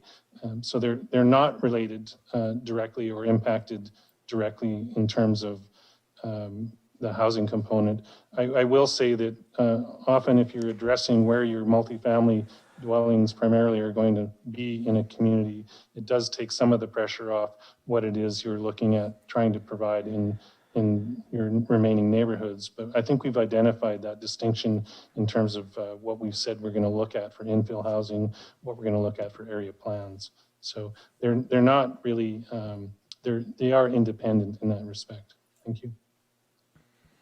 Thank you, Mr. Anderson. I guess just to give my view right now, and it's subject to being, changed depending on what I hear from other people, but for me, there's a logic in moving from, if we complete the secondary suite into the infill, because those two initiatives need to speak to one another. I sort of get the logic of that. And I have a sense, I mean, it's just that there's so much building going on right now, and we're losing opportunities to, if we haven't got the plan and the zoning in place for infill, we just keep losing opportunities to do infill, because we keep getting another 8,000, 10,000 square foot single family home instead of something that may offer numerous other housing options. So the other argument here about sort of moving from the secondary to the infill and letting them sort of feed one another is that when I read the survey results of our the people who responded to that, I just heard loud and clear people say, get on and do some action, do something. And the village plan is going to leave us with another plan and empty hands in terms of any kind of action on housing options in this community. So right now it makes more sense to me that we continue to move forward from the secondary to the infill, and see if we can get to a place where we've got something to implement before this term is out. Thank you, Councillor Ney. Councillor Patterson, Green, or Zelka? Yes, Mayor. Hello, Mayor. Councillor Patterson. Go ahead, Councillor Patterson. I do appreciate the comments of the councillors, I certainly with Councillor Ney's comments on number 3 and 4, I see those as being directly linked, and there is so much activity in the market right now. I also feel a sense of of losing the opportunities. So I certainly would like to see those go forward. But I would also like perhaps if we could have staff comment on number 35, which I also see tying into that, and that's changing the rules for home-based business. Because the home-based business also holistically works with diverse housing, because it's important to understand what we would want with the home-based businesses, again, many of them which exist in the community already, within the context of other opportunities we want to have for diversifying the housing options in the community. And those are businesses that already exist today. So I don't know how that, if the home-based businesses also impact a zoning regulation, or where they fit. So perhaps if staff could just perhaps clarify that, I would appreciate it. Thank you, Councillor Patterson. I'll go to Mr. Anderson again on that question. Thank you, Your Worship. To Councillor Patterson's question, that item in terms of being an initiative or a priority relates primarily to examining the current home-based business regulations that are in our zoning bylaw and looking at the opportunity to allow for an increased range of business types that would be allowed visitation or allowed people to come to the homes to avail themselves of that business. That's primarily the driver behind that project and that component. So I'm not sure it's that related to diverse housing. It's really about providing for maybe more opportunity for home-based businesses within existing homes to better make themselves available to the public. Thank you. And would that then, thank you for that information, Mr. Anderson. And then would that become a component then of the zoning, a rewrite of the zoning bylaw? Mr. Anderson? I believe that review was intended to be a fairly minor in scope, and it could be done as, if you will, a minor update to the zoning bylaw. It wasn't intended to be rolled into a more comprehensive zoning bylaw update. Thank you. Thank you. Thank you, Councillor Patterson. Did I hear Councillor Zelka and then Green? I'll pass it this time. Thank you. Okay, go ahead, Councillor Green. Yes, thank you. And I really appreciate the comments of the councillors that have spoken. I would agree. I would like to see the secondary suite issue hopefully resolved by the end of this year. I think that this has been, percolating for many, many years, and I think we're well on our way to completion. And I think our goal should be to hopefully implement a regulatory framework, at the very least for existing suites in the municipality, and then go from there. And I agree with Councillor Ney. It follows that infill housing would be the next priority. And I'm feeling that the infill housing would inform the village plan quite nicely. When we talk about the village plan, I don't know, and this is a question through you, Mayor, to Mr. Anderson. When we're talking about the village plan, are we talking streets and blocks? I mean, what does that look like visually beyond Oak Bay Avenue? Could I ask Mr. Anderson that question? Certainly, of course, Councillor Green. Mr. Anderson? Yes, just with respect to the village plans and the corridor plans, they're principally focused on the main street as noted, and they can be and are typically expanded to perhaps I'll call it a 2-block distance on either side of the main street or corridor that they're encompassing. So they are intended to be focused, if you will, on those main street corridors. And I don't believe really they do directly or are directly influenced by looking at other housing types within neighborhoods. Either study could be done independent of the other, and they can close together and be implemented similarly. Thank you. Thank you, Mr. Anderson. Councillor Zelka, did you want to add anything on this before I say my piece? No, thank you. I appreciate all the comments from my council colleagues, and I look forward to moving on to another priority. Thank you. Okay, so I guess if I'm taking this, and I think I take Councillor Braithwaite's point, which is endorsed by others. Really, I think we're talking about 4 and 5 on this. I see the I see the suites. You know, we need to be doing everything we can to complete that, make some direction, and move forward. I think it does tie directly to our other infill housing for all the reasons that were stated. I also think that it, not to disagree with our Director of Building and Planning too severely, but I actually think it's, you know, we need to identify what housing options we want that allow for some gentle density near the villages. So if we want to allow near the corridors, maybe some enhanced duplexing allowances or townhouses in those areas, that if we haven't even approved those as housing forms in the infill housing portion, it makes it very difficult to talk about some of those tapered down densities near the village plans, because currently they're not allowed, and we haven't set any kind of guidelines for what they are. So to my mind, the plan that we had in place, which is the suites and the infill, which are tied closely together because they really allow for some of that additional density within our established neighborhoods. And I feel the urgency on the village plan, but to my mind, we have a housing crisis and really need to establish where we're going to go with our housing. And the village, while important and urgent, is not as urgent as the housing needs are in my mind. And I also really want to make sure that we're taking adequate time to be willing to look more than just, well, what's the scope and setbacks of the buildings, but, you know, reimagining what is the traffic flow we want in the village? What is where are we going to put people when they come? How are we going to make it a positive place to park and spend a day in the village and walk down to the ocean and consider this as more of a destination experience for people, make it more walkable, bikeable, etc. So I think it's a big discussion, and I think if we're going to do it right, it's going to take some time. And I have a hard time imagining in a course of a pandemic being able to have that fulsome a conversation.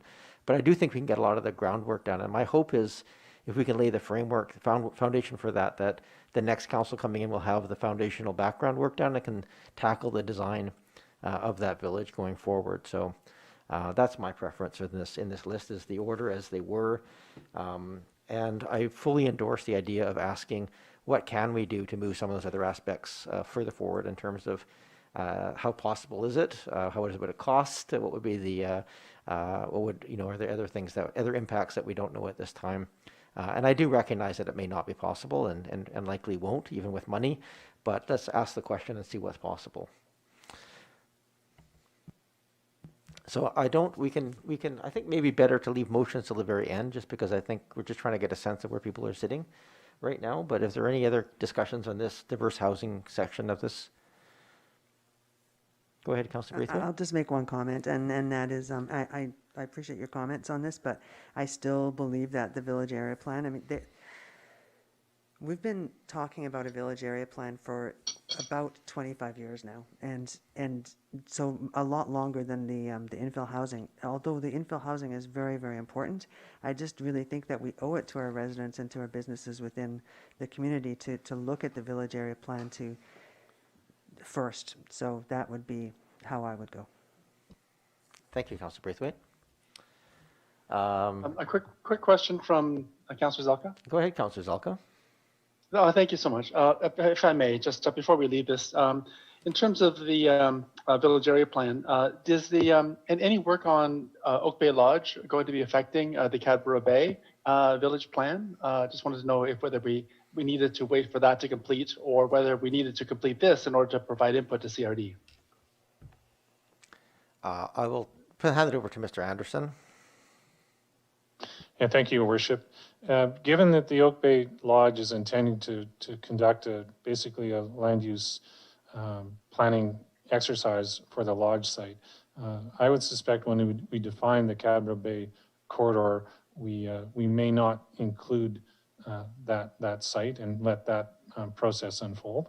That would be my initial thought regarding that. Thank you. Thank you. And I think always public lands have a slightly different taste to them than private development options do as well.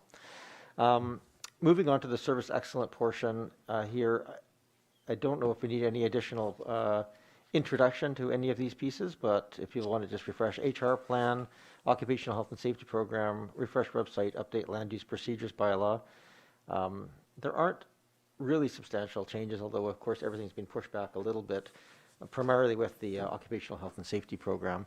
These are a little bit into operational pieces, but tied to priorities this council has made to ensure that the safe and respectful workplace model applies to mental health and physical health of our staff as well. So I don't know if anybody here wishes to comment on any of these. You're more than welcome to do so at this time. The gray boxes here, as I read them, are really reflecting what staff see as the realistic expectations going forward. But I think the same questions probably Councillor Appleton asked earlier about if anybody wishes to move one of these more forward, what would the implications be? Are they even possible? Or would be the kind of questions we'd be looking at here. A question from Councillor Zelka. Go ahead, Councillor Zelka. Thank you. Regarding number 23, I was wondering if staff could just indicate, refresh my memory, what updating the land use procedures bylaw entails, please. Sure. Mr. Anderson, go ahead, Mr. Anderson. Yeah, if I may, Your Worship, our current procedures bylaw with respect to land use is fairly limited in scope and dated, and it does speak particularly to development applications and how we manage those. So the update is looking at bringing that document into, I guess, a more current form, but also to consider other elements with respect to processes and procedures around our land use and development applications. So that's the scope of the work. The update process is underway as indicated in our priorities. And so we're hoping to have that delivered for this year. Thank you. If I may follow up, please. Go ahead. Is the land use procedures bylaw one of the areas that we would update with respect to, for example, taking the legal non-conforming duplexes and the system through the process of possible strata in Oak Bay in terms of coming up with a strata policy on the housing framework? Is this one of the areas that's affecting that? Mr. Anderson? Through Your Worship, no, that wouldn't be part of the land use procedures bylaw. That would be more aptly dealt with as part of our other diverse housing projects. I guess particularly we could look at that in the context of the infill housing initiative. Thank you, Worship. Okay, thank you so much. Mr. Anderson, just for my clarification on that one, a lot of the work done to our own procedures bylaw tied to this, as I understand it, in terms of how applications would be routed to the different committees and commissions, would have, in what cases they would go out to early public consultation or input. Is that what we're talking about here with the land use procedures bylaw? The focus of Your Worship, my apologies. The focus of the land use procedures bylaw is around how we're actually dealing with the applications and the specific procedures related to those. The procedure bylaw that you speak of with respect to council is basically that interface, if you will, between the application types that come forward to council and go through a council approval process. So the scope or the focus of the land use procedures bylaw or development applications bylaw is more directed to how it is we deal with the information we receive and how that is managed through the process and any other requirements that are part of that application process, for example, signage and those types of things. And as part of that procedures for land use, we're also looking at this concept of having a requirement for information meetings for applicants to hold as part of that process that I believe we discussed with council last year. Hopefully that's helpful. Thank you. That is helpful. Thank you, Mr. Anderson. Councillor Zelka, you had the floor. Did you have any other questions?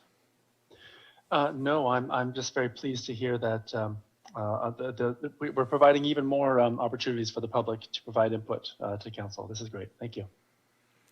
Thank you, Councillor Zelka. Are there any other on any of these four? Any things people wish to raise? Go ahead, Councillor Appleton. Thank you, Your Worship. And I think I know the answer to this, but I think it bears just confirming with staff. Just with regards to 18 and 19, as far as HR plan and the OHS plan, I'm going to assume that because these elements were recommended for deferral or having their timelines extended, that there's a general comfort level with staff for doing that. I would hate to have these sort of be thought of as a necessary time extension that in and of itself, because of limitation of resources, that in and of itself is bringing sort of stress or pressure. That basically that there was no other option other than to propose the extended timeline. So I just wanted to confirm that those two elements, as far as the proposed timelines, the delayed timing proposed, that those were satisfactory, and then the folks that brought those forward were comfortable with what was being proposed there.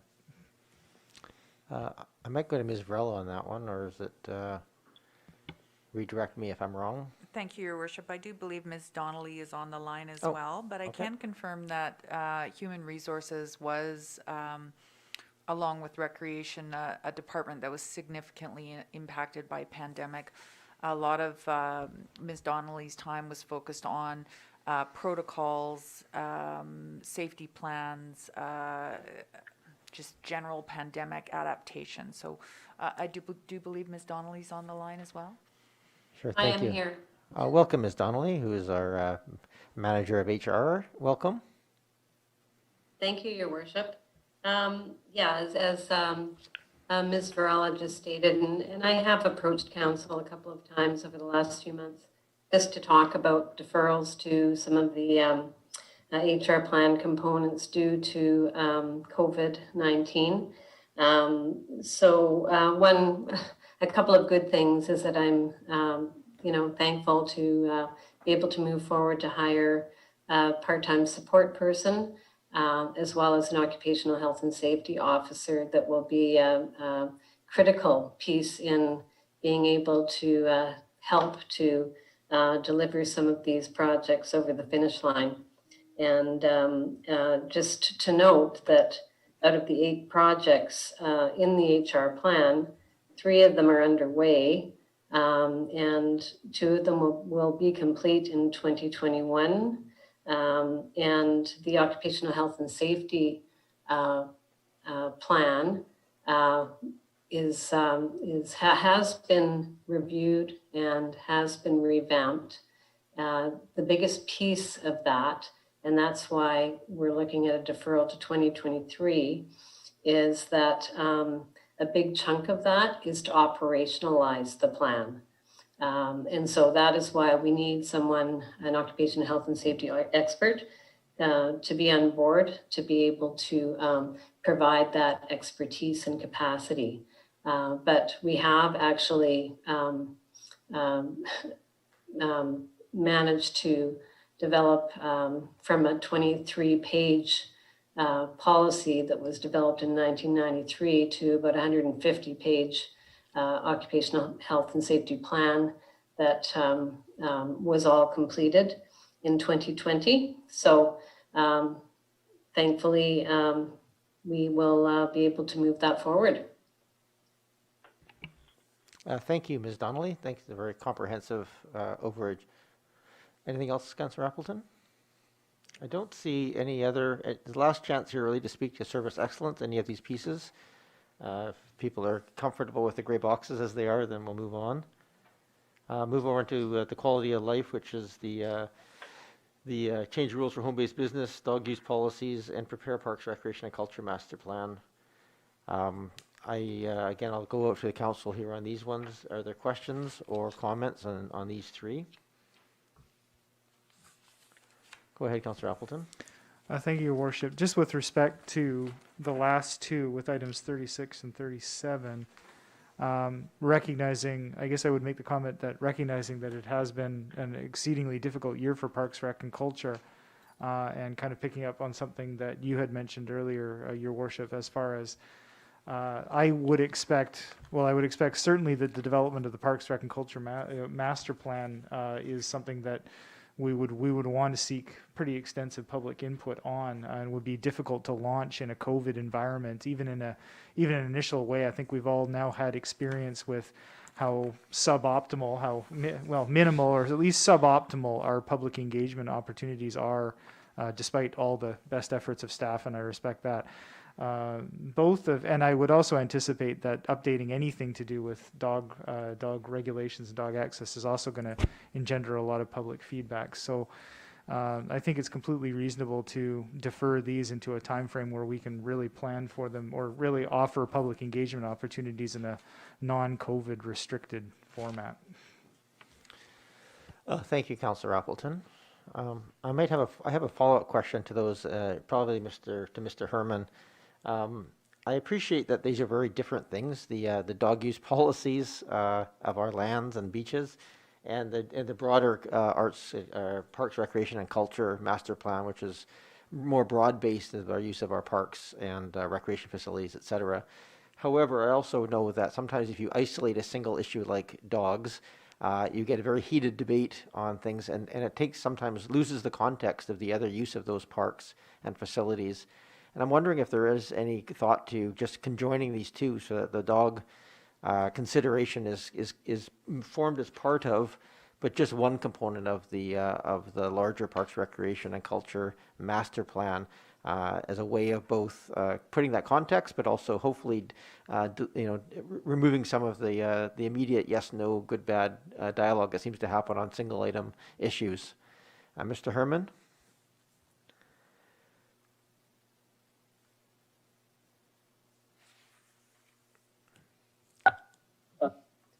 Thank you, Your Worship. Can you hear me? We can hear you now. Yes, thank you, and welcome. Thank you.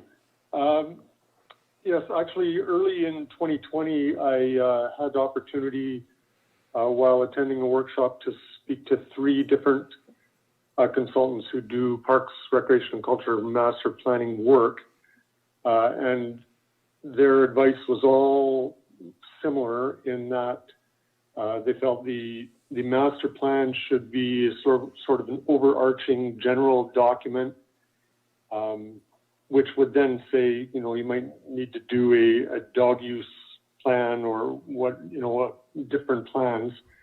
And their concern was if you tried to have the dog use issue as part of the master plan, it would just take over, just with that's going to be an emotional subject with, that's going to bring in, there'll be environmental concerns that'll come to the table, that are coming to the table now. That's going to be a big emotionally charged project to deal with. And it would very easily take over the Parks, Rec and Culture process as a whole if you tried to do them as part of the same initiative. So the advice of all 3 of those consultants was to separate them. Interesting. Okay. I guess I'm allowed to have a different opinion than than those people on that front. But I'll take that advice. Thank you. Councillor Zelka, Green, or Patterson, did you have any questions or comments on any of these?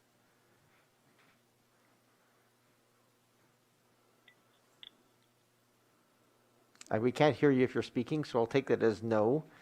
No comments. Yes. Oh, go ahead, Councillor Yes. Green. Sorry.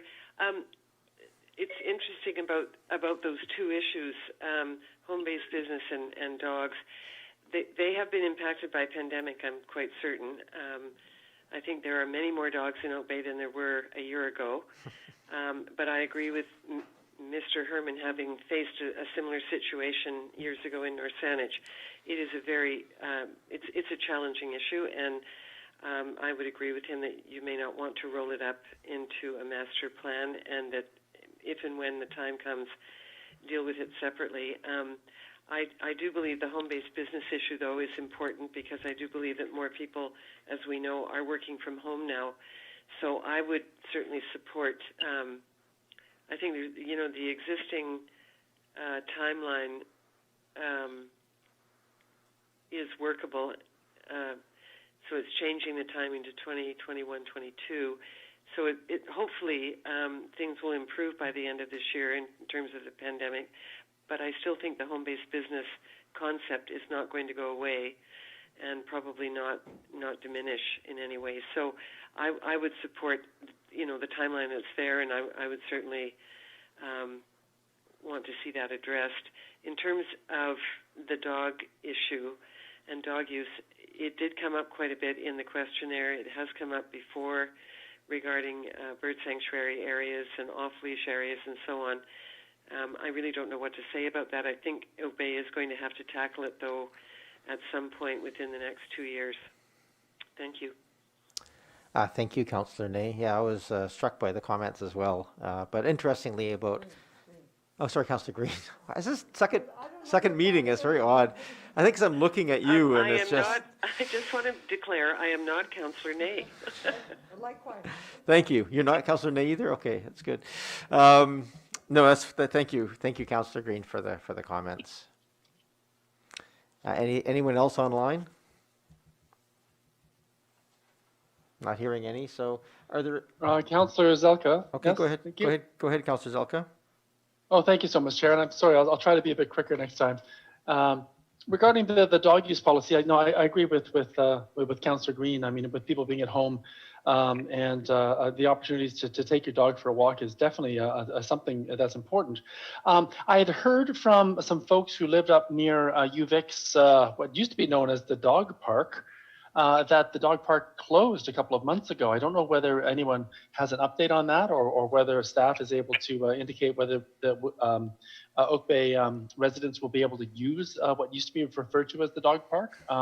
If I remember correctly, the gate was chained earlier in the pandemic. Is there anybody get an update on that, please? I can just give a general update in that UVic did close that and are keeping it closed for now as they're weighing their options for the land. They have not indicated they're going to reopen it again for public access at this time. So there's no update. A question in terms of this may go through Parks, Rec and Culture. Do we allow dogs into the Mystic Vale area, or is that at least on the Oak Bay side in terms of what we allow or don't allow? I just wanted to ask about that in general terms. Certainly. Perhaps Mr. Herman knows the official rules, and if not, I think Councillor Braithwaite does. Thank you, Your Worship. Into which area? I'm sorry, I'm not sure I know which area we're talking about. It's through Mystic Vale, which is primarily in Saanich, but has its headwaters in Oak Bay. I'd have to specifically look at the bylaw and see where, but I mean, in a lot of areas, dogs are allowed on leash. It's just a matter of whether the dogs would be allowed off leash, I would think. Yeah, they were allowed only on leash in the past. So is Councillor Braithwaite, is that still the case? I appreciate the information. I just wanted to know what was available now as to, because I know that with everyone at home, there is some desire to have movement on this. I'm sure there's also pressure on Saanich Council to do some movement in this area as well. Okay, thank you, Councillor Zelka. Certainly some long-term use of that property would be very beneficial. And I will say I have spoke to the new president of UVic, Kevin Hall, a number of times, and he's quite keen to see some action on there as well. So I think we have a chance over the next couple of years of seeing some planning happening for that piece of property, but I haven't heard that they're going to make any changes in the short term in terms of allowing access. Any other comments or questions on this section? It sounds like we're not much else. So I think hearing all the comments, we're still back to number 1 in terms of or like the first section, diverse housing, in terms of giving some direction. And so I think this is probably best resolved through motions, and that's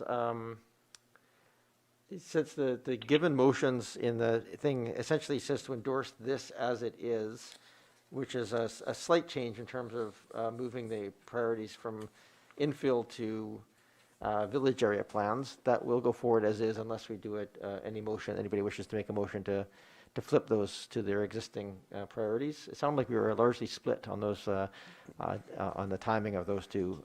Councillor Braithwaite? I would make a motion as written in the staff report. You know what, why don't we take them a little bit, I'm just going to use my judgment and just separate them so we can just get to the meat of the pieces of this, so motions are a little cleaner. So do you want to just move receipt of the budget questionnaire? Move receipt. Is there a seconder? Any discussion on that portion? All those in favor? I'm sorry, Chair. I'm having a hard time hearing you. Have we split the motions in the report? Yes, sorry, we have split them. So the first motion is just that the results of the 2021 budget questionnaire, attachments 5, 6, and 7 be received. That was thank moved you. and seconded. I'm just asking if there's any discussion on that motion. No. I'm not hearing any, so I'm giving it a couple more seconds if people are fumbling for a mute button. Okay, I don't hear any, so all those in favor? I'm going to just go in order on the phone. Councillor Green, Yes. Councillor Patterson, Yes. Councillor Zelka. In favor, thank you. Okay, so that passes. The next one, that the 2019-2020, do you want to make the next motion there, Councillor Sure. Braithwaite? That the 2019 and 2022 council priorities as referenced in the January 28th, 2021 report from the Director of Strategic Initiatives be reaffirmed. Moved and seconded. Is there any discussion on that motion? Question. Go ahead, I have a Councillor question Zelka. about that, please. If we use the word reaffirm, does that mean that they're locked down and the public will not have any influence on any changes to them? Is that the intention here, or will we leave? Or will we be able to revisit this if the public if it becomes revealed as part of the public engagement later on, that we may want to revisit the actual priorities? I would say. So a question as to what we mean by affirm. Sure, fair enough. These are the high-level corporate priorities, strategic initiatives. So these are the 5, I think, is what's being referred to.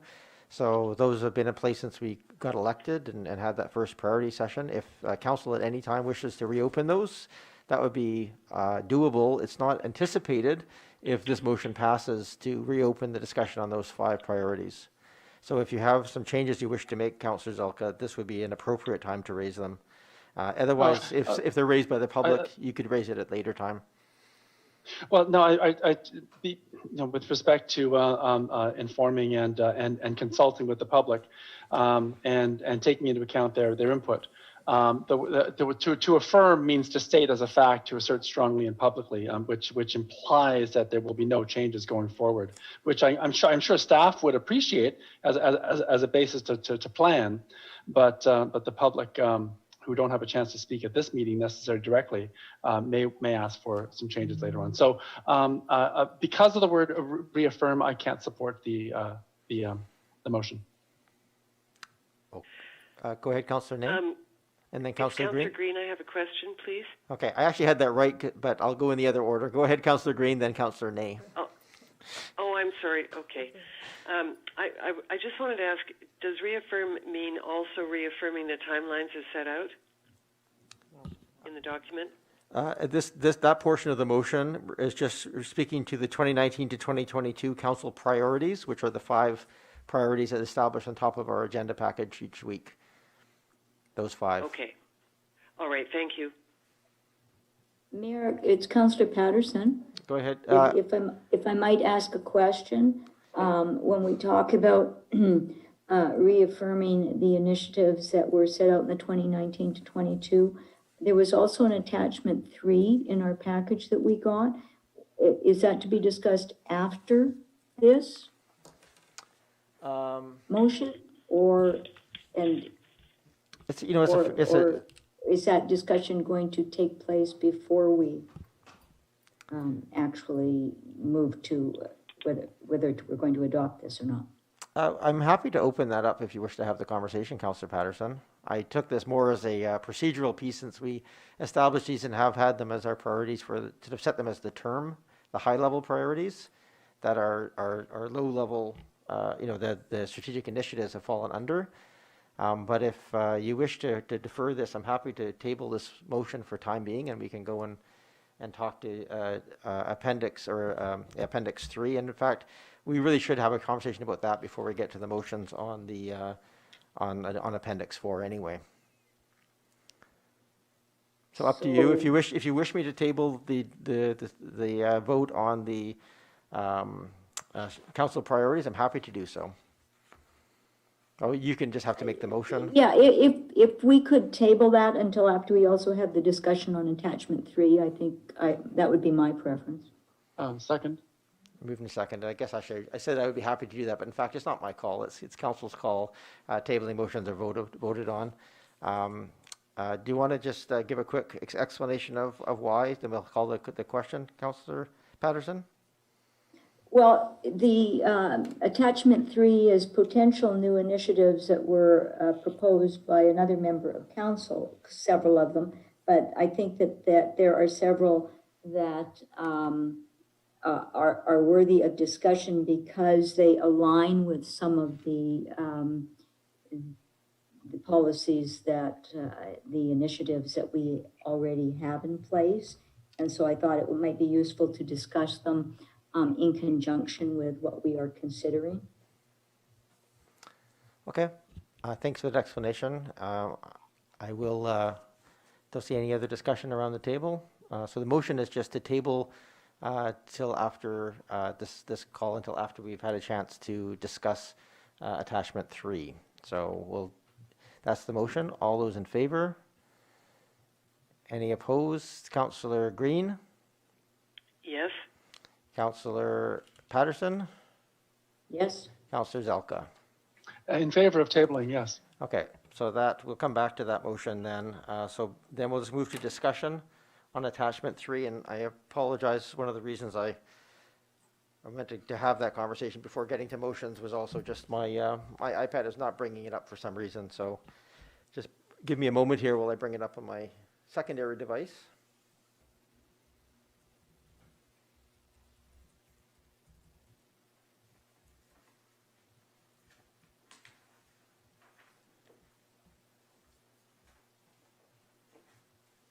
Okay, thank you very much for your patience on that. I will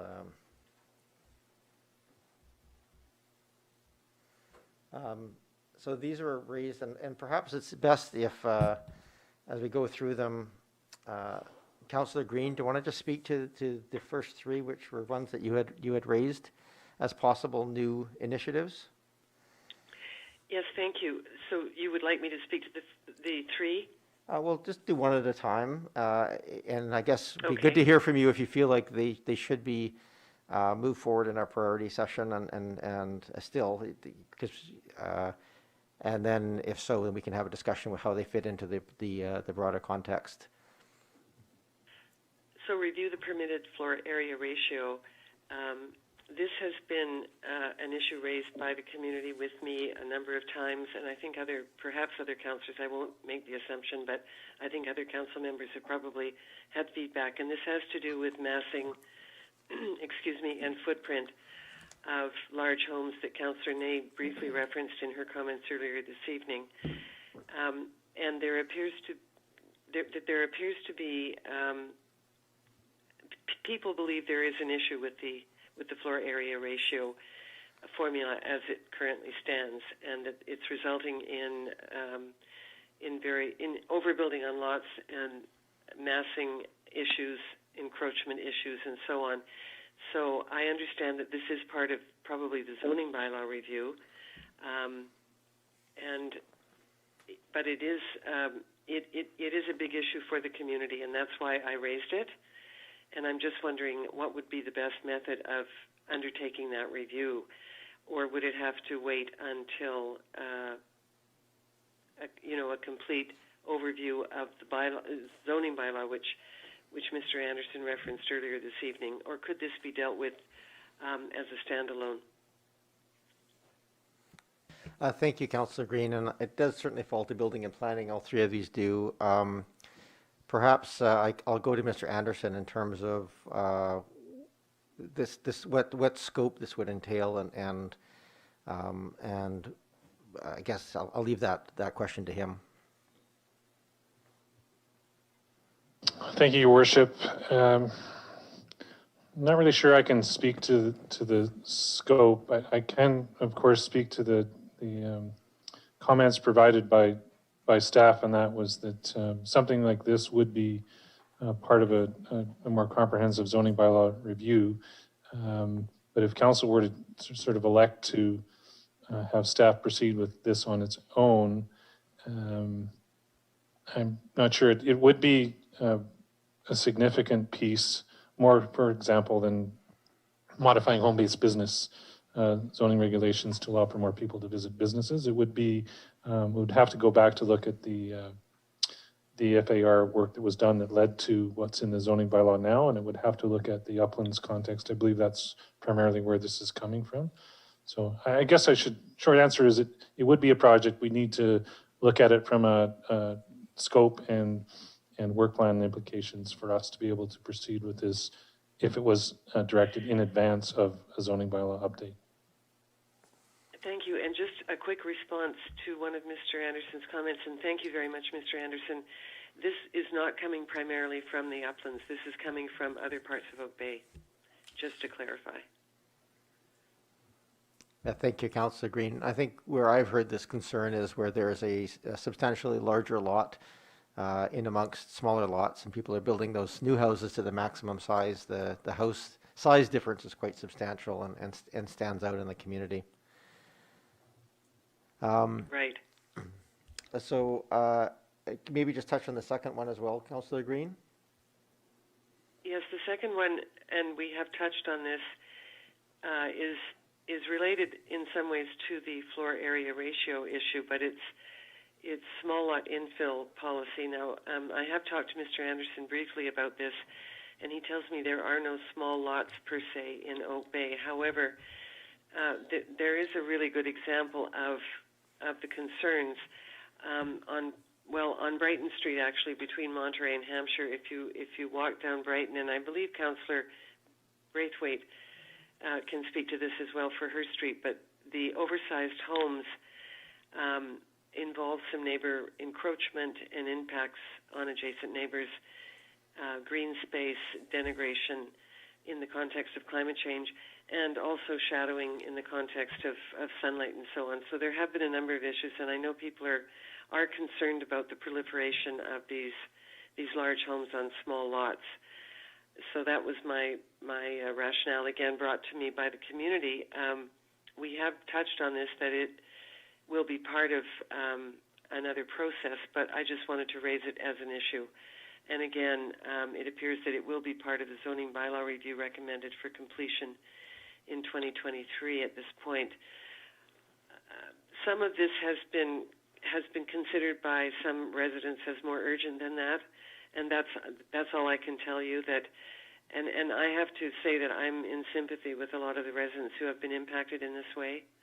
So I was hoping for perhaps a chance to expedite this review, but I'm not sure that's possible now. Thank you. And just for the last one as well, if you could just touch base on the requirements to consult multifamily, although I think that's also in the works as part of the procedures bylaw piece. Right. But perhaps just touch base on what your expectations are or hopes are for that. If nothing else, it'll help inform the staff work. Yes, if I could just ask Mr. Anderson a question through you. I have the staff comments. Is there a timeline for the land use procedures bylaw amendment that staff are currently working on for council's consideration? Is there a timeline for completion and adoption? Thank you. Mr. Anderson? Yes, Your Worship. The timeline that we have currently for that is to be completed in 2021. So this year. Oh, well, okay, thank you. That's great. Thank you very much. That one we probably can't move up. Well, 1 out of 3. Okay, so I will move to the quality of life piece here, and this is just discussion around improved street furniture, benches, etc. And there's a staff input there in terms of what that would look like. I guess the broader question here, because this came out of a conversation, not out of a written request, was just is there ability to, without doing a master plan of things like that, just take opportunity. I take it staff will take opportunities to. Where's the line fall off if they want, if say a new design of bike racks are available that are better and more efficient?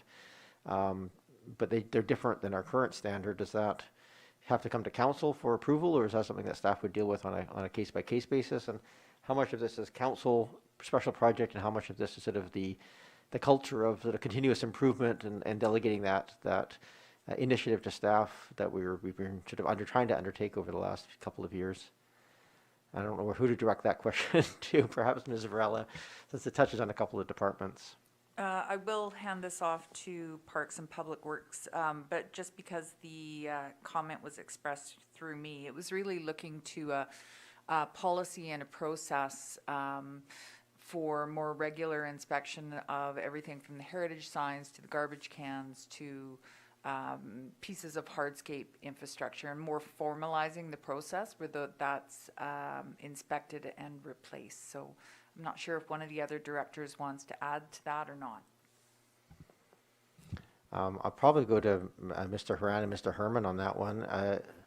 I think that I'm not sure exactly where this came from, but certainly a number of the things can be left and get grungy and get in a bit of disrepair, and I think just as the question was raised is about whether there could be a more proactive approach to inspecting and fixing, replacing, painting, etc. Those pieces. Mr. Horan, is that I'm just trying to think, is this actually a project, or is this just a sort of operational improvements as things go forward? Ms. Varela? I'm not sure if Mr. Herman wants to weigh in on this one or not. Sure, go ahead, Mr. Herman. Thank you, Your Worship. I think the key issue for a lot of this infrastructure is that it's, whether people like it or not, it's very subjective. And that's why it was recommended that it might be considered as part of the master plan so that the public gets to weigh in.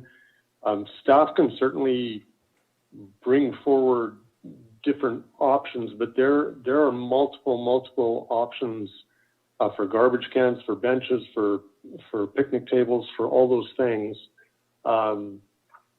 We would even just have to arbitrarily choose just to keep the number of options in front of council to a reasonable number. So we could certainly do that if that's council's desire, but looking towards having the community weigh in on it, that's why it was suggested that we look to the master plan. But but if we want to move sooner than that, we just need to come up with a standard, and then we can talk about whether it's dealt with as things need to be replaced and just deal with through the regular operating budget, or whether there's a desire from council to accelerate that, and then there could be a dollar figure attached to such an initiative. Okay, thank you. I don't know that the design piece is a high priority. I think the maintenance and cleanliness and updating outdated bike racks and things would be probably more their thing, but that's more of an operational improvement than it is see it as a project. So thank you for that clarification. Yes, go ahead. I wonder if I could provide some background on this particular issue. Go ahead, Councillor Green. Yes, thank you.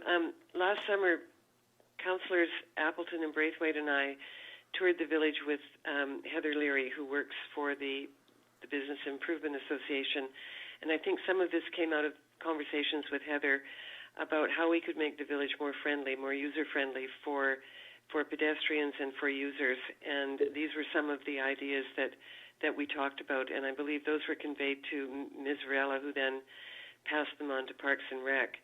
But it was all part of improving, the village as a place to visit and as a place to linger and gather.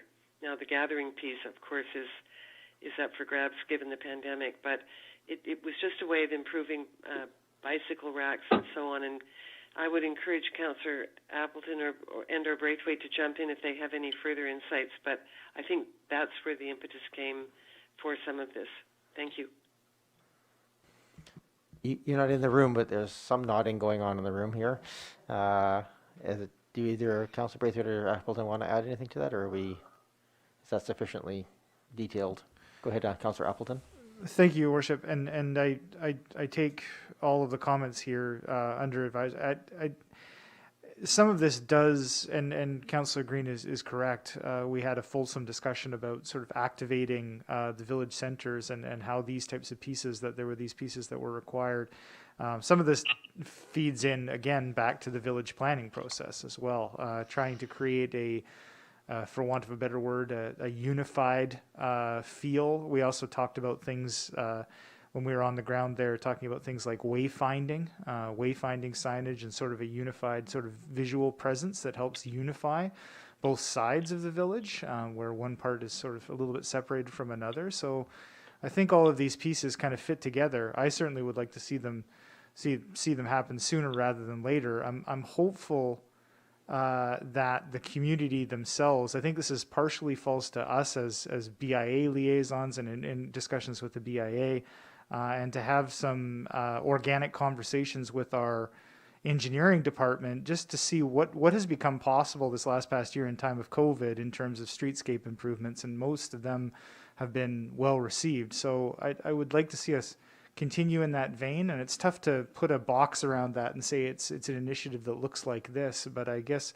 I would just encourage us and to continue to have these organic conversations with the BIA, with the businesses, and with engineering staff to try and keep the momentum going here.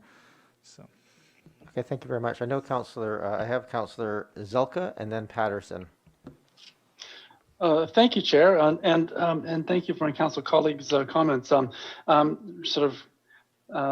concept of the organic conversations during time of pandemic has sort of been a rather unique experience. A question through you, Chair, relating to the Parks, Rec and Culture Master Plan. Did that include or the possibility of doing any sort of street furniture fix up in the Willows Beach area, and possibly also did it include maybe a replacement or an enlargement of the washroom in the Willows Beach area? Because I've been hearing discussion of that for the last year or two, and wasn't sure whether that was sort of already folded in or not. So I wanted to ask whether we would need to add it to a list for later on. Okay, thank you, Councillor Zelka. Mr. Herman, I'll pass those questions over to you. Thank you, Your Worship. Before we would go to RFP, there would be terms of reference document included in an RFP, and that would come before council. So those decisions have not been made. There is no scope set at this point as to what would be included or not. So if there are specific things that council wants to ensure are included, there will certainly be the opportunity to ensure that's done. Mm-hmm. No, I very much appreciate, the staff has done an absolutely amazing job with our existing built structures. And of course, we had that fire approximately, about a year ago or something like that, and staff was able to fix up before the pandemic. But related to all that is that, especially even after the fire, whether that building was eventually going to get replaced. But it sounds like this isn't on the list, and it's something we would have to add. I just want to confirm that's a yes? We have to add it to a list because it's not part of consideration for the PRC master plan going forward? I think what I heard was it's up to the council, but we want to include on the terms of reference for that process. Okay. All right. Thank you. Thank you. I'll leave it at that. And then Councillor Patterson, please. Yes, thank you, Mayor. I guess when I look at this, I echo some of what Councillor Appleton said. I realize that certainly the Parks and Rec Department, most of the things like benches and bike racks and garbage cans and whatnot definitely fall under the direction. But during pandemic, we have certainly seen the importance of our public spaces to the community, and there has been more focus on the public spaces. I certainly would like to see not just burdening staff with this, but having some professional guidance for developing a program that is a little more overarching, that would look at the community as a whole, where things are needed, and giving some recommendations to direct us so that we have some guidance and a plan for how we will move forward, either in the village plan either Oak Bay Village or Estevan Village, at Willows Beach, which is really getting a lot of use during pandemic, and you know, it's not unusual to see garbage cans overflowing and whatnot. So I think needs are changing, and I certainly heard from members of the community that were undertaking initiatives to install signage, tribute signage, say the Fennec Lansdowne signage that was recently approved by council, to have some guidance for an overall signage program, so that there would be something to follow, rather than every time something comes forward, it has to be considered as a unique situation rather than part of a plan for the community. It also ties into the public arts program, and where that would be placed, and how public areas would be also perhaps developed around that. So I don't want to burden staff, particularly the Parks Department. I know that they have been, they've had a very hectic year this year, but I think that there are some consultants, very highly qualified consultants, who could help us develop the framework for a program that would give us something that we could just work at incorporating into design for our plans year over year going forward. That's my take on it. Thank you, Councillor Patterson. Any other discussion on this? Not seeing any. We'll go to the next one then, a report on options. Relation. We already sort of have this dealt with, I guess, at the last meeting to a certain degree. Is there anything else that people want to speak to on that item?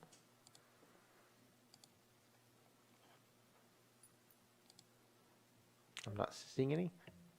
Councillor Nate, did you have? Sorry, I didn't put you on the spot. No, it's okay.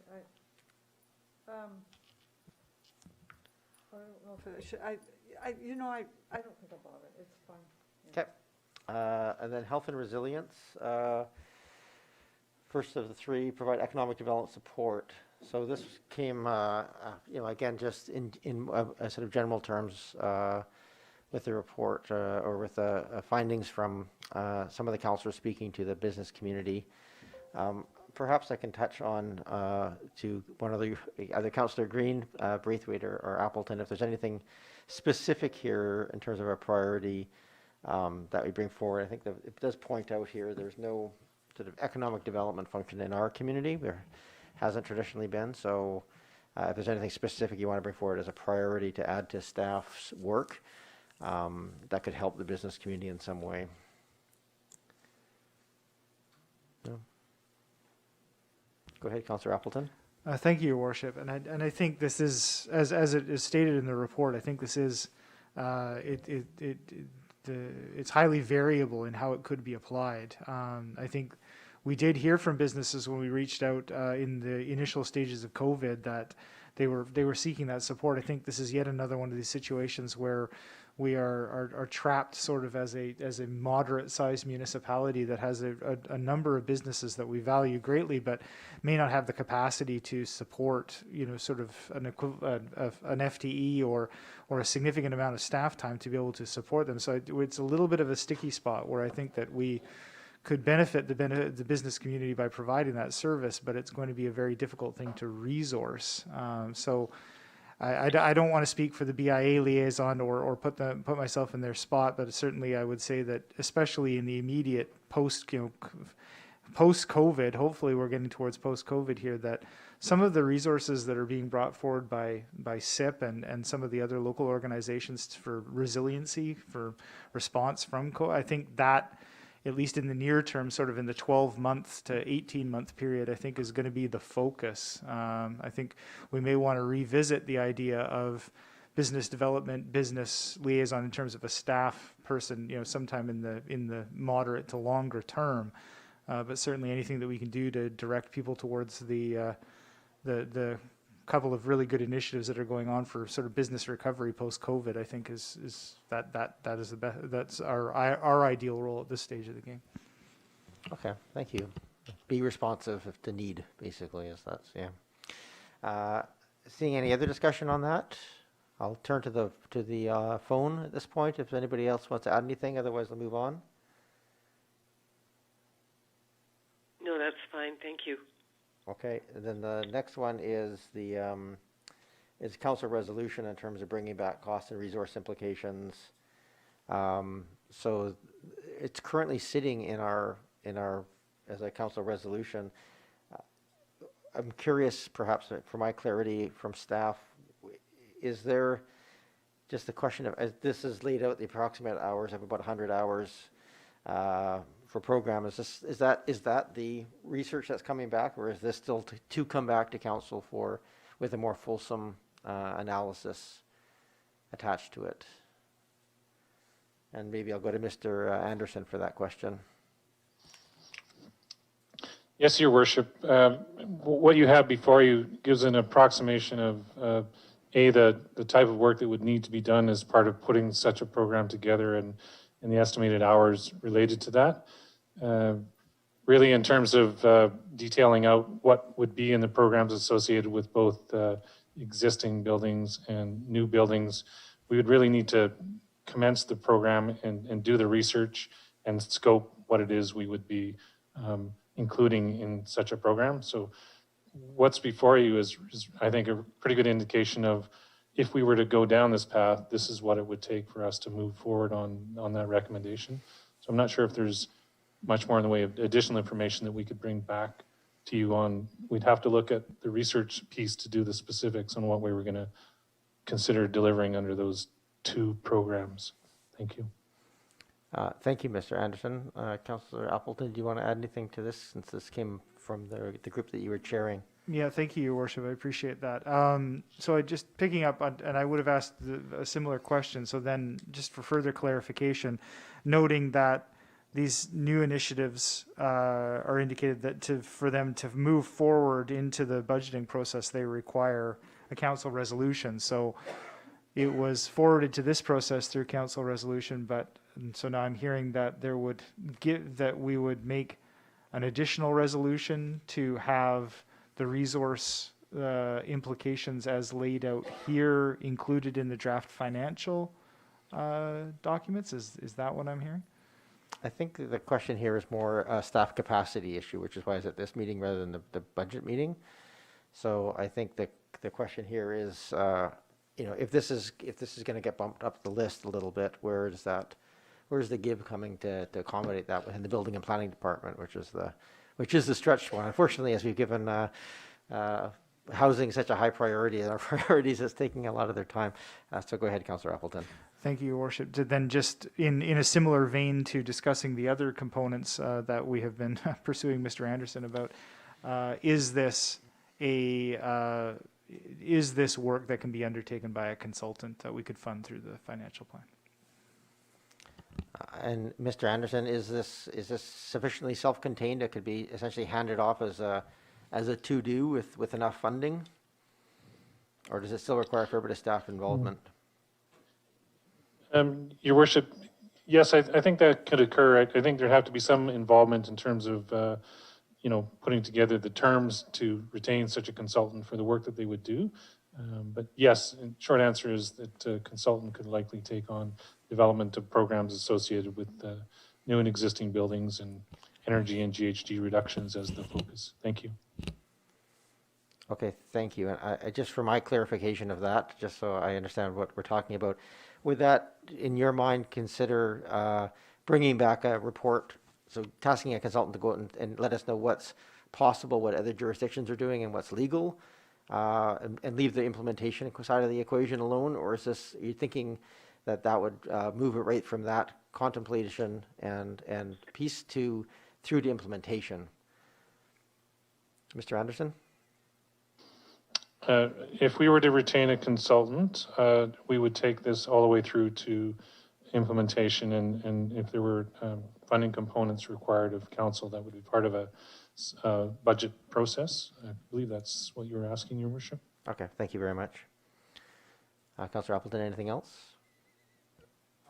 Well, just from a procedural point of view, then, Your Worship, then, so are you going to be calling for motions on any and all of these at the, is this the appropriate time for such a motion, or are you Let's get to the holding last one and have the discussion, and then I'll ask for members to make motions if they see fit to bring them over into the other list.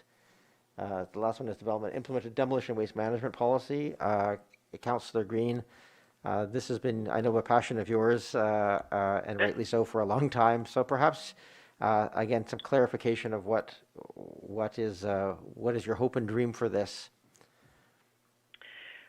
Well, my hope would be, and dream would be, a policy that is locally focused, not related to the CRD policy, which is more regional. This originally came from the Heritage Commission in 2012, and as demolition, housing demolition, escalated in the community over the last few years, it has been a big concern of a lot of people in our community. It's also a climate change issue. There is so much waste leaving the community after deconstruction. There are concerns about the lack of recycling and reuse. But if a policy that is locally focused in Oak Bay is not possible, then I would certainly support the last two sentences of the staff moving forward on a path. If they would be able to develop and attach an information sheet encouraging recycling and reuse of demolition waste, that would be, for me, certainly a really good step in the right direction. But I think a lot of people, and I'm not the only one, and Heritage is not the only group, a lot of people in the municipality are concerned about the amount of demolition waste that leaves our community and goes, I'm assuming, to the Heartland Center, and it's a big concern. And our demolitions have escalated certainly over the last 5 to 7 years. So it's really an attempt to try and get builders and developers to really think about what they're doing when they deconstruct and what they do with the waste. So it would be great to have an information sheet attached to each demolition application. I would totally support that if staff is willing to do that. Okay, thank you, Councillor Green. I just have one question attached to this, which is, they're somewhat related to the item 2 on this, which is, retrofitting, greening, using old buildings, maintaining them, and I'm just wondering if some of the considerations of this in terms of demolitions and retrofit could not be also included with option 2 if that gets moved up as well. So, but I think we could probably split that into the stuff the staff can do in terms of education and the broader policy questions, which take a significant amount more time. So I'll leave that to this body. So I think what I'd like to do is, if there's anything that people wish to move over into section 4 for consideration, let's have that motion here, and then we'll go back and consider everything together in that framework. Councillor Zelka? Go ahead, Councillor Zelka. Go ahead, Councillor Zelka. Thank you, Chair. I would definitely support Councillor Green's suggestion for item 3 on health and resilience. I also have a concern around demolition waste management. I mean, I guess from a heritage perspective, the best way of managing the waste is to simply not tear the building down at all, or find a way to repurpose the building. I guess to secondarily move the building. I hate to see Oak Bay Heritage leave, but at least it's not going into a waste stream, and in some ways the building at least is being repurposed, and then only if it actually is being deconstructed and then thrown away, it would make sense from an education perspective to move forward, ideally if we can, with some of the suggestions brought forward by Councillor Green. I very much appreciate the fact that she scaled it back to more of an educational aspect in terms of what we can do, ideally with in-house operational aspects. But if there's any way that we could encourage less waste, maybe with some aspects of item 2, I would definitely also support that. Thank you. Okay, thank you, Councillor Zelka. I'll take any other comments on that portion, Councillor Braithwaite? Yeah, I would agree. I mean, I think this is something that's near and dear to my heart as well. I like your suggestion, Mayor, of taking a portion of it and putting it into number 2, which I'm pretty sure Councillor Appleton is going to have a motion for that. And perhaps having staff, if staff could put something together that could be attached to the demolition permits, I think that would be a good place to start and an easy, like a low-hanging fruit that we could use right away.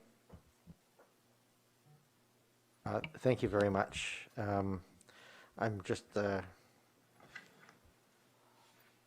okay, that's good. So I think, I guess, unless, if there's anybody here who thinks that things on the current priorities in attachment 4 should come off, then I would probably suggest we move these in and then deal with that. If people feel they want to kind of add these for consideration as part of the budget, then I would deal with the item 4, just to confirm what we want to prioritize, and then deal with anything new from attachment 3, and then get to, that's really the majority of what we're going to get to. So, so I think if people on this attachment 3, just to allow us to go linearly through these attachments in a way that allows us to make motions.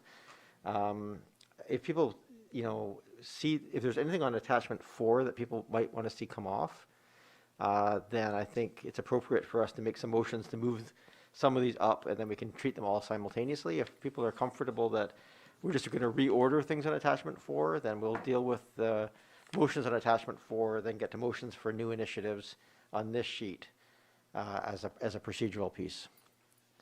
It sort of clarifies what's existing and what's new. Councillor Ney? Well, if I'm understanding what you're asking, because I've made the argument already that I think that we should move from the secondary suite into the infill strategy, because without doing that, so I won't go into the explanation, but because of that, as difficult as this is, we've got to make some decisions, then I would switch those around. And I mean, I don't know what the dates would be, but I would definitely revert to the original timing, I guess, that we had in 2021 for the infill. Right. I don't think that means deleting the infill, because it's just that the date would change. Right. No, I think I'm just asking if there's anybody wishes Okay. to delete anything, then I will do that. But it's somewhat simpler as a procedural piece to deal with the existing, the new, and then anything else that's lingering in that piece. But I'm okay with bringing them together if people wish to. But the only point of bringing them together is if someone wants to remove something from that list on item 4 first. So I don't see any indication of that. So now, Councillor Ney, your piece is there, but we, having had the discussion, I'd like to we have a tabled motion for priorities. So I'd like to lift that from the table and come back to that. The motion was that the 2019 to 22 council priorities be reaffirmed. So these are the ones that we as council set in 2019 for our plan. So move to lift. thank you. Do I have to call the question on that if it's moved in second? I guess I do, don't I? Yep. So all those in favor? Any Councillor Green? Yes. Councillor Patterson? Yes. Councillor Zelka? Is this voting in favor to lift from table? Yes. I'm sorry, are we voting to lift from table, or are we voting on the motion? Yes, we're voting to lift from the table for discussion. Oh, in favor then, thank you. Okay, thank you. So this is now live. This is the council priorities be reaffirmed. Councillor Zelka, you raised some concerns. Anything else you wish to raise on this item? Oh, thank you very much, Chair. Yeah, just in general, I don't have a major issue with the existing council priorities. They do seem general enough, and as larger buckets, they can generally contain, I guess, any initiatives going forward. I always wanted to make sure that the staff, the public, have a chance to weigh in. And it seems to me they haven't had a chance to weigh in before we actually locked them in for another year. It was more of a theoretical concern. I can't really see it changing anyway. So I'll be fine with to reaffirm for now. That's fine. Okay. Any other discussion on this motion? Not seeing any hands or hearing any voices raised, I will call the question. All those in favor? Councillor Green? Yes. Councillor Patterson? Yes. Councillor Zelka? That's fine. I'm in favor. Thank you. And then just reading the motion that's here.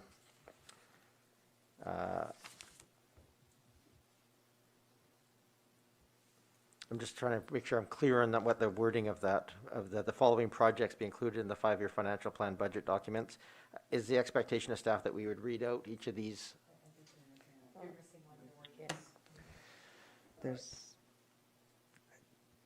I can put it on the table if you like. Go ahead, why don't you read that? I'll move that the timing for completion of 2019-2020 corporate plan projects be adjusted as noted in attachment 4. Oh, okay, thank you. Is there a seconder? Second. Now, this is a place where we will take motions to change the order as they are here. And I think just for clarity from my read of where I heard the conversation, there was essentially general agreement that the gray boxes were all right. There was a couple of questions about adding some additional information for costing or consulting. And the big question was really the infill and the village plan, which I think we'll just take a motion and have a vote on that piece, just so we're clear on where the majority direction of council is, and we can debate that separately. So why don't we get to that first? Because Councillor Ney, you indicated that you preferred to have because the motion as it sits right now keeps it that way. So you indicated you prefer to keep the infill housing as the earlier piece and the village plan later. Is that correct? Yeah, so should I make so how do you want to handle that? If you wish for that to be thing, just make a motion that would say the priorities would just be invert those two, I guess is probably simplest. So I'll move that. Ms. Williams? Sorry. Thank you, Your Worship. So currently you have a motion on the table that's been seconded that basically adopts the timelines as laid out in Schedule 4. If there's to be any changes to that, it would be done through an amendment to that motion? That's correct. Okay, thank you. That's what we're talking about here is an amendment motion to make those changes. So I'm just going to do them one at a time so we can just have a debate on that amendment. So Councillor Ney? So to speak to the motion? Yeah. Can you put your microphone on if you wish to speak to the motion, but It hasn't been seconded. I think just want to make sure we're clear on what the motion is here. Okay, so the motion would be to change the timeline of the infill strategy to revert to the original 2021 commencement, I believe it is, but I don't know what it was exactly, but so it's to change the, I don't know. Don't include all those words in the motion, okay? We'll see if there's a second. I think, if I may, just for interest of clarity, the motion would be to amend the motion to invert the priorities from the village plan first to the infill housing first. That's probably is that clear enough? Good to me. Looking around at the tables here, I just want a clear understanding of what we're trying to accomplish. That's what I was intending to say, thank you. So that's the amendment motion. Is there a seconder for that? Did you put that? I'm sorry, could I ask for a procedural, could I ask a procedural question? Procedural questions are always in order. Go ahead, Councillor Green. I'm sorry, Mayor, but I was just wondering, are we dealing with each of these separately as a separate motion then? No, we're not. We have a motion on the table that essentially approves amendment or attachment 4 as is. That was moved and seconded. And then we have now a amendment motion made, but not yet seconded, to change attachment 4 to revert the infill housing and invert the priorities for infill housing and village plan so that the infill housing will be dealt with first and then the village plan, which has been the priority set previously, but has been inverted in this report. So the motion is essentially to revert to what was there previously. I think that's to put it as clearly as I possibly can. But it's a motion made to amend just that one portion of this document, and it has not yet been seconded. Okay, yes, I guess my issue was the zoning bylaw update being pushed out to 2024, so I'm not sure. Okay, so thank you for the clarity. No, I think there's a lack of clarity, so let me help on this one. Procedurally, the motion that was made was to just move forward that the corporate plan projects be adjusted as per attachment 4.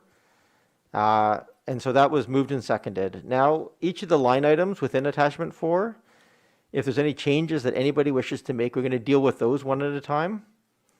So the first proposed change is to, because it was talked about a lot, just so we have a clarity by motion as to where council wants direction, is whether or not to put the infill housing before the village plan or the village plan before the infill housing. So my motion, thank you. So that's the motion. It's not seconded, and if I don't hear a seconder in the next few seconds, I guess we're just going to move on and it'll stay as is. Is there any seconder for the motion? Sorry, say it again? Thank you for the clarity. Okay. Could we have the motion read again for clarity, Mr. Mayor, please? I don't think we have a scribe in the room that can read it aloud. Okay. But you've said it, so, yeah. Or that we're inverting, that. The motion would be to amend the attachment 4 to prioritize infill housing ahead of the village plan. If that's what I read that your intent was on that, Councillor Ney, but I don't hear a seconder, so if without a seconder... I'll second that for discussion. Okay. Is there any further discussion, Councillor Ney? Well, I mean, I've laid out the arguments for that. We've started the secondary suite initiative, which will be complete next month, and it flows seamlessly into the infill initiative, and it helps to inform it, and they inform one another. And by jumping to the village plan, we're going to orphan the secondary suite program to somewhere in the next term, and it won't be implemented somewhere until 23, 24. I don't know exactly what the date is. So it makes more logical sense. Further to that, of course, is we've got a housing crisis and there's a frenzy of development going on, and we're losing opportunities to build infill stock. And we'll delay that and lose more opportunities by delaying this for another few years. I do feel that our community is looking for some action on this, and there will be no action in terms of implementation on either secondary suites or infill if we prioritize the village plan. I think the village plan's a great idea. I supported that when I campaigned, but I don't think the sequencing is logical here. So, yeah, I just think it's more logical. I think it's what the community's named. We're in a housing crisis, and I think we should move forward and finish this housing framework and implement the housing on the infill. Thank you, Councillor Ney. Just for clarification, the secondary suites under this is anticipated to still go forward without change. What would not be considered would be any of the other housing forms, duplexes, townhomes, laneway houses, any of those other pieces. So it should theoretically not impact, although it separates the secondary suites from all the other housing forms that form a continuum of housing options. It'll limit our discussion to only secondary suites. So, Mr. Mayor, could I just ask a question? Because when I asked the question about whether the regulatory and policy things were in place, they aren't part of what's described here or as part of the work plan. So we haven't voted on that as a council, is my understanding. Sure, thank you, Councillor Nay. I think those are so dependent upon Councillor's decision on housing that I think that's why staff have been reticent to give a timeline, because I think that the nature of the solution will impact the implementation timeline of that. But Mr. Anderson, I want to make sure we're clear here. The suites portion, whatever council direction gives, staff will go away and work on the regulatory side of that equation, correct? Yes, as I mentioned, Your Worship, we can commence the regulatory bylaw pieces as part of, if there's direction from council on that. We just wouldn't be able to implement, if you will, a full suites program, again, subject to what council directs on that. Thank you. Thank you, Mr. Anderson. So does that help, Councillor Nay? So I don't understand what it means we won't be able to implement. Could I get Sure, clarification of Councillor, that? Mr. Anderson? Yeah, perhaps I can, so the fundamental piece in terms of secondary suites is that currently they're not permitted in the zoning bylaw. If, as a result of the final strategy that council receives, and then council sets direction on what they want to put in place in terms of secondary suites, the first move would be to modify our zoning bylaw to provide for secondary suites. The part two on that program is related to the approach we take to implementation, particularly around existing suites. And that program, as you may recall from the draft strategy, can have quite a range of it.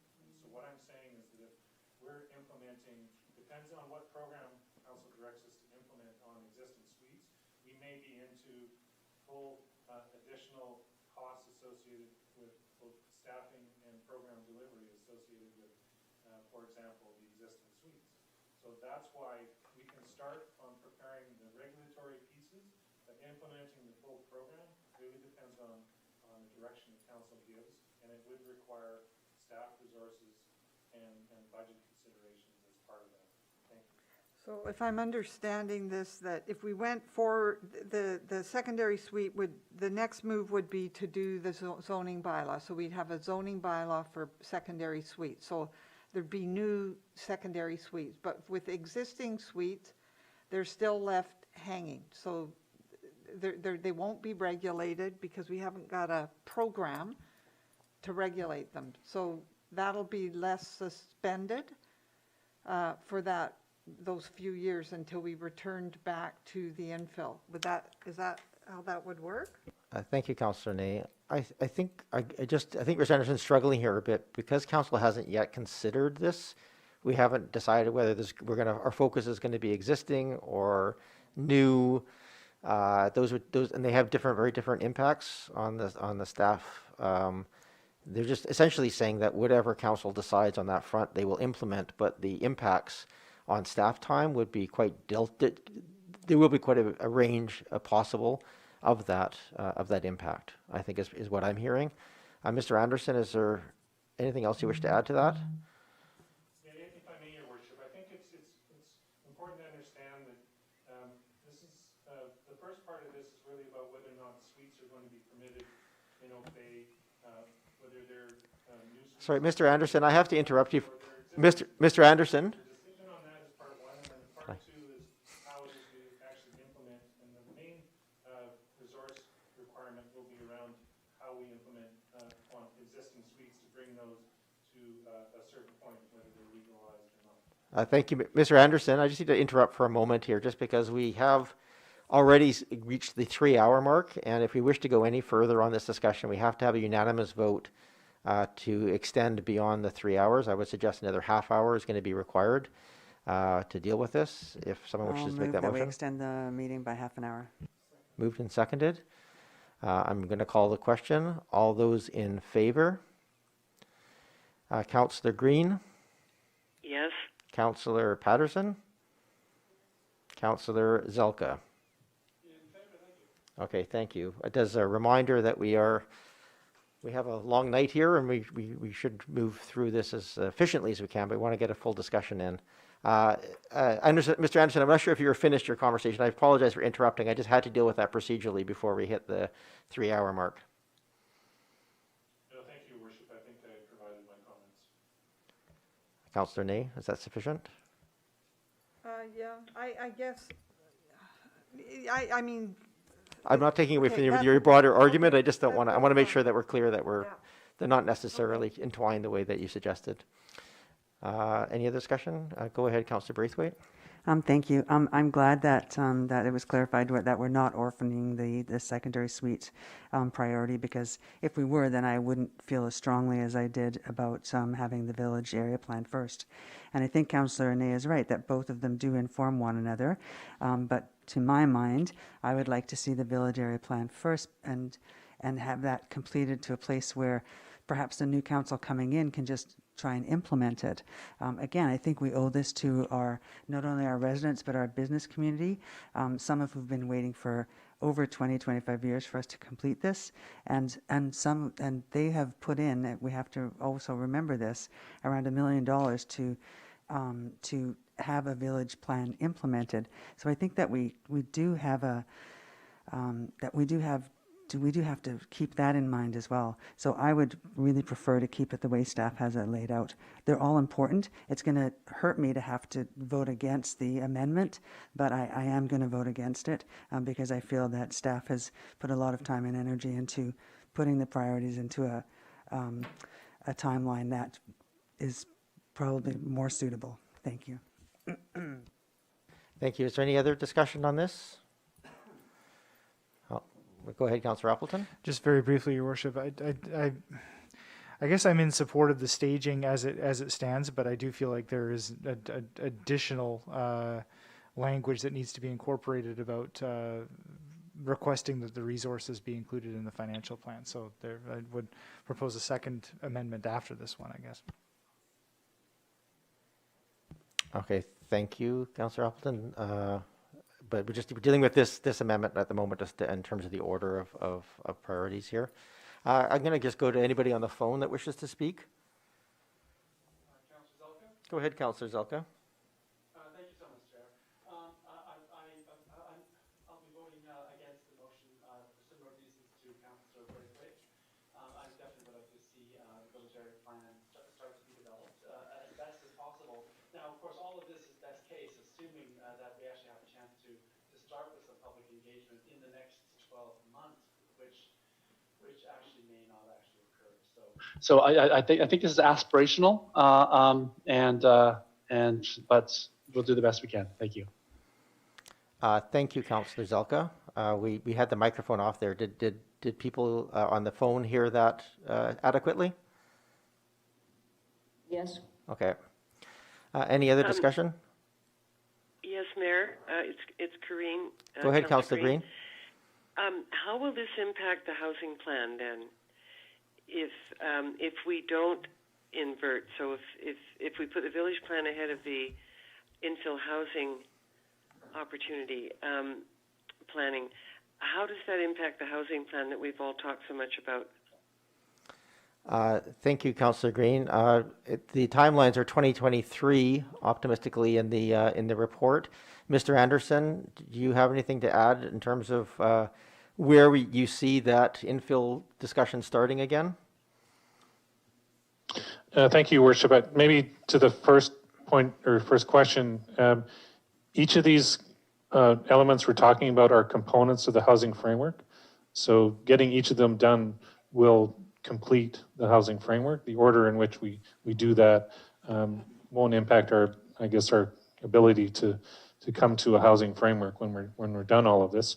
I think that's the main point I wanted to make on that one. Okay, thank you, Councillor Green. Anything else? No, thank you. And Councillor Patterson, anything to add? No, thank you, Mayor. Okay, thank you. I'm going to speak strongly in favor of the motion, although I think for a couple of reasons here, and I'll try and change people's minds with my comments, although I'll be brief. One, anytime you make a significant change in priorities or direction, it slows down the process. And I think there's a significant risk. I don't see very much possibility of getting to a meaningful conclusion of the village plan prior to this term in any case, which will mean that we'll likely end up, finishing this term with very little accomplished. I do see housing as the more urgent of the two priorities. Recognizing the need for business, it's a very small part of our overall housing, and the housing and density on those corridors is not immediately changing. They are changing in the next in the next decade or two, but they're not changing in the next year or two. And we have significant changes to housing happening within our single-family established neighborhoods. And I see that as the primary priority that we have to deal with our housing issues. The village and the corridors are incredibly important. I just don't see them in the urgency in terms of the change process. And I guess the last piece of this is I argued this for a long time, that the uptake and the support for things like suites is very widespread in our community. It's widespread against, as was asked in the original ask in the OCP thing, was so long as you're dealing with all of the issues that come with it. But the other half of that is it has to be seen to be addressing needs. And suites are a solution, but one of a continuum of housing options. If we don't have also things like duplexes legalized, if we don't have townhouses legalized, if we don't have other housing options legalized, then all we're doing is dealing with suites, which exist already, and don't really do significant amounts to address the broader housing needs of our community, to add the diversity and the housing options that we want. That missing middle is such a critical piece that's missing, and it's really the impact that we've had, that we can have on this community. I really feel strongly that the best way that we can address the future of this community effectively, given the start we've had with the housing needs report, with the secondary suite study, the secondary suites process, is to continue down that path and focus on the infill. So I'll strongly support this motion. I think it's important for us as a council to complete this term and set the foundation for the next council to deal with the village plan and treat that as seriously as it needs to be. Not a partial plan, but a fulsome plan that really looks in depth at all of the intermingling pieces of transportation, density, store frontage, sidewalks, et cetera, to make that really be the platform that sets our standard for the next 100 years. So thank you. Happy to take any other comments at this time. If there's not, go ahead, Councillor Green. Yeah, sorry. You know the sound of my now. I will also support the motion, but I will reiterate my concerns about the timeline around the zoning bylaw revision, with that caveat, but I will support the motion. Thank you. Thank you, Councillor Green. We don't have to state our things. We're just going to have a vote if there's no other comments or discussion.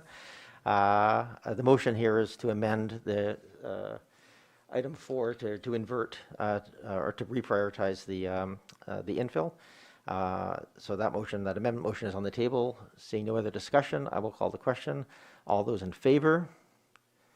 Councillor Green? Yes. Councillor Patterson? In favor. Councillor Zelka? Opposed. And those opposed? That's Councillor Braithwaite and Zelka opposed to the motion. So that passes. So we're back to, go ahead, Ms. Councillor. Going past 3 hours is always a dangerous thing. Go ahead, Ms. Varela. You did finish and that passed. That We was did. correct. Okay. So we just then still need to adjust for the pandemic slide a bit, Your Worship. So prioritizing infill would see staff working from 2021 with completion in 2022 for infill, and working from 2022 with completion in 2023 for the village area plan. So we will need a motion to adjust the corporate plan to reflect that timeline. Okay. Do we? I'll just move that. Oh, I've lost my thing, but I can't repeat what you just said, Ms. Varela, but I'll move that. Just for my clarification on what that motion would be. Sorry, these are the council priorities. You need a separate motion to adjust the corporate plan? So, Your Worship, attachment 4 is Yes. about adjusting the timelines, and that would be reflected in the corporate plan. And because we broke out from the recommendations contained, we still have to make the adjustments as per the other 11 or the other 9 initiatives on the sheet. So Ms. Bay will be looking for direction to adjust the timeline of infill in the village area plan accordingly with the new direction council just provided. Okay, I would have thought that would be incorporated, but so we just, a motion to also reflect that in the corporate plan. Okay, so moved. Moved and, is there a second? Mayor, it's Councillor Patterson. I will make the recommendation as outlined, provided to us by staff, and that the timing for completion of the 2019 to 2022 corporate plan projects be adjusted as noted and amended, if that's correct, amended, attachment 4, or attachment 4 as amended. Is that sufficient, Ms. Rella? Yes, Your Worship, I believe that will suffice. If I could just have Director Bay confirm.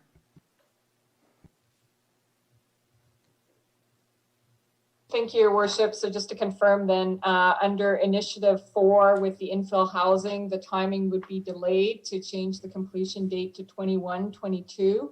And under Initiative 5, the village area plans, the timing would be changed to completion in 22/23. That's my understanding. It's Councillor Patterson. That's what I heard. It's the, okay, no, that makes sense. It's just the changes were already to 2023 for the village plan, so I was confused by the piece, so it may not be completed in that time, but at least that gives us the clarity of what the expectations are. So that's moved by Councillor Patterson, and was it seconded? Question. Go ahead, Councillor. I'll second it. Okay, moved and seconded. Go ahead, Councillor Zelka. Thank you. A point of procedure. We just finished passing an amendment to another motion. So is this another amendment to the main motion, or are we back to the main motion? I'm confused where we are. Give me a second here, Councillor Zelka. Ms. Williams, perhaps you might want to just make sure I'm not going offside on this one. Yes, Your Worship. This is an additional amendment. The previous amendment has passed, so this is an additional amendment to the main motion. Can I just? Thank you. So we have a motion and a seconder. That's fine. Is it not possible to, at the end of this, any changes we make on here, to make an omnibus motion, just to say, to please reflect in the corporate plan the changes to timelines reflected in these changes, or is that not sufficient here? I'm trying to make sure I understand why we're doing this. I question making an amendment to this, which is not the work plan. I just want to make sure I'm on the right side here. Yes, Your Worship. You could certainly withdraw the motion that's on the table. If the seconder agrees, the mover could withdraw that motion, and you could wait until you've completed the motion that's on the table. Okay, I mean, I'm happy to do it as we go because it helps us reflect on what the impacts are. I just want to make sure that that's in order, because the work plan is, as Councillor Zelka raised, a different issue than these, which are council priorities and recognizing their impact on work plans.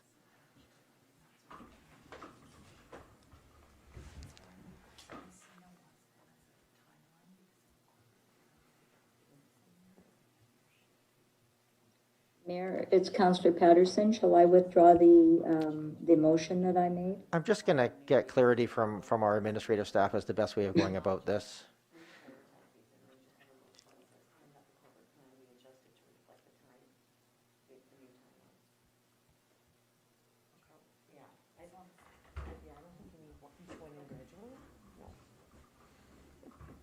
Ms. Williams? Thank you, Your Worship. Can I suggest that you follow through with the motion that was on the table with respect to the order of priorities? And when that's complete, you can just finish that off with a separate motion that just says, and that the timelines within the corporate plan be adjusted to reflect the changes noted above, rather than assigning an individual timeline to each resolution. That's my preference, so I appreciate that. I think that's a better, if for nothing else, the work plan may come back next week, and with those adjustments, they may have slightly tweaks to that based on the conversations that we have. So Councillor Patterson and Councillor Ney, I think were the mover and seconder. Are you willing to withdraw that? And we'll just do this, reflect the changes in the corporate plan at the end of this process. I will withdraw the motion.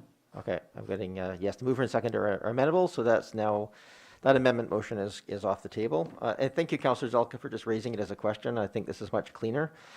So we have attachment 4 now amended. Are there any other amendments that people wish to make to this document? I'll give people a chance to go through and ask. I think, Councillor Appleton, you wish to add a request. Actually, hold this again procedurally, if I may, Ms. Williams. Sorry to put you on the spot here. If there's a motion, which I anticipate asking for additional information related to options for costs, for example, of a consultant or what have you in the financial plan, is that appropriate here as part of this? I think it probably is, because this is where we're talking about it. But it's not really an amendment to this document necessarily. It's asking for more information to come back attached. So I just want to make sure we're getting motions appropriate in here to reflect the ask and have that information come back to the next meeting where we're actually going to start making some decisions. It would be appropriate if Councillor Appleton wanted to pass a motion requesting the financial implications to come back, because you have just reprioritized and switched a project that's going to impact work plans. So that would be appropriate right now to amend the motion on the table and to say that the whatever it is Councillor Appleton would like to say. Or any councillor for that matter. I think the request is to, not necessarily on this one, but on any of these items, if there's an ask to contemplate the addition of some, if we wanted to say give more money to meet timelines, what would that look like? Is sort of I think going to be the gist of some of these. So I think I'll take motions. I'm trying to think of how I word that effectively in a way that doesn't. We'll deal with it as it comes up. How's that? I'll think about that. Are there any other changes or asks of this? A question of a procedure? Go ahead, Councillor Bazalka. Thank you so much, Chair, and you're doing a great job, by the way. I just wanted to say that thanks to staff, I think we're on an even keel. Is this where we want to move things from attachment 3 into attachment 4, or do we deal with attachment 3 completely separately? No, we're just going to deal with anything that people wish to add into the planning process afterwards. Okay, thank you. So we're just looking for any amendments or additional information required for attachment 4 at this time. And I appreciate this is a big document, so I'm giving people a minute or two to contemplate. Yeah. We've dealt with that. That one I recall as a big source of discussion. I think we didn't have any urgency in changing the dog and Parks and Rec approach.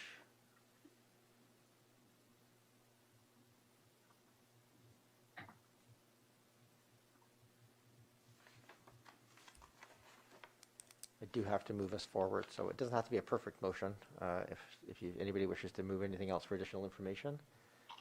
Councillor Appleton, sorry to put you on the spot.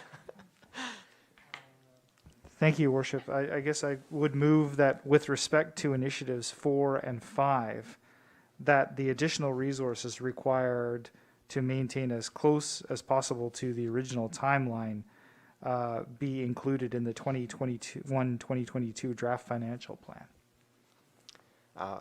Thank you. I might suggest that maybe I'll ask staff this: would options, financial options, just so that if there's different ways of going about it, those could be brought forward, as opposed to that makes it sound like that we're approving that. But I think what you're asking for is to bring back options to see what that would look like. This would be with respect to options presented by staff, specifically under categories C and D in governance options on attachment 4. Okay. Moved and seconded. So essentially you're asking for options to come back to see if there's ways that we can spend more money on consultants to move timelines, keep timelines as close as possible to the original timelines. In brief, yes, Yeah, Your okay. Worship.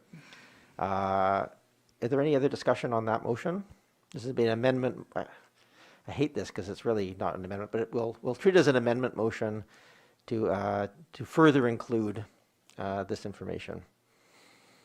A question from Councillor Zelka. Go ahead, Councillor Zelka.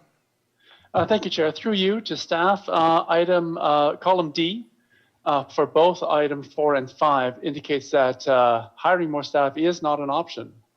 So I'm not quite sure what we're asking staff to do when they've already indicated it's not an option. If I may, Councillor Zelka, well, Councillor Appleton referred to that. It's not part of the motion, so I think we're safe on that one. It's bringing back options for financials or changes to keep us as close to the original timeline as possible. Okay, thank you. Thank you. Any other discussion at this table on that motion? I'm not seeing any, so I'll call the question. All those in favor? Councillor Green? Yes. Councillor Patterson? Yes. And Councillor Zelka? It's always good to get more information, yes. Okay, so that's that. Is there anything else in terms of amendments on attachment 4? So I think all the other suggested changes from staff are a go. So that main motion now as attachment 4 is live on the table. Is there any other discussion before I call the question? Again, just want to reflect, this is the main motion, the timing for completion be adjusted as noted in attachment 4. Okay. All those in favor? Councillor Green? Yes. Councillor Patterson? In favor. Councillor Zelka? In favor, thank you. Okay, so that passes. Can I have the next move? And then I guess the other, the motion that follows here is just adding any other additional projects. And the wording of that would be that the following project be included in the 5-year financial plan budget documents. So this would be anything off of attachment 3. So is there anything that people wish to, go ahead, Councillor Appleton. Thank you, Your Worship. So I would move that funding to action recommendation 4 of the Community Climate Action Working Group be included in the draft 2021-22 budget. Is there a seconder? Second. Moved and seconded. Thank you. I don't want to preclude, but I think I'll wait for the councillor who just had to leave for just to come back in the room. I think that's appropriate before you motivate.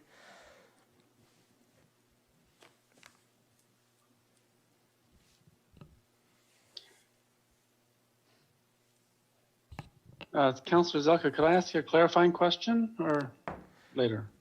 Yes, sure, go ahead. If I may.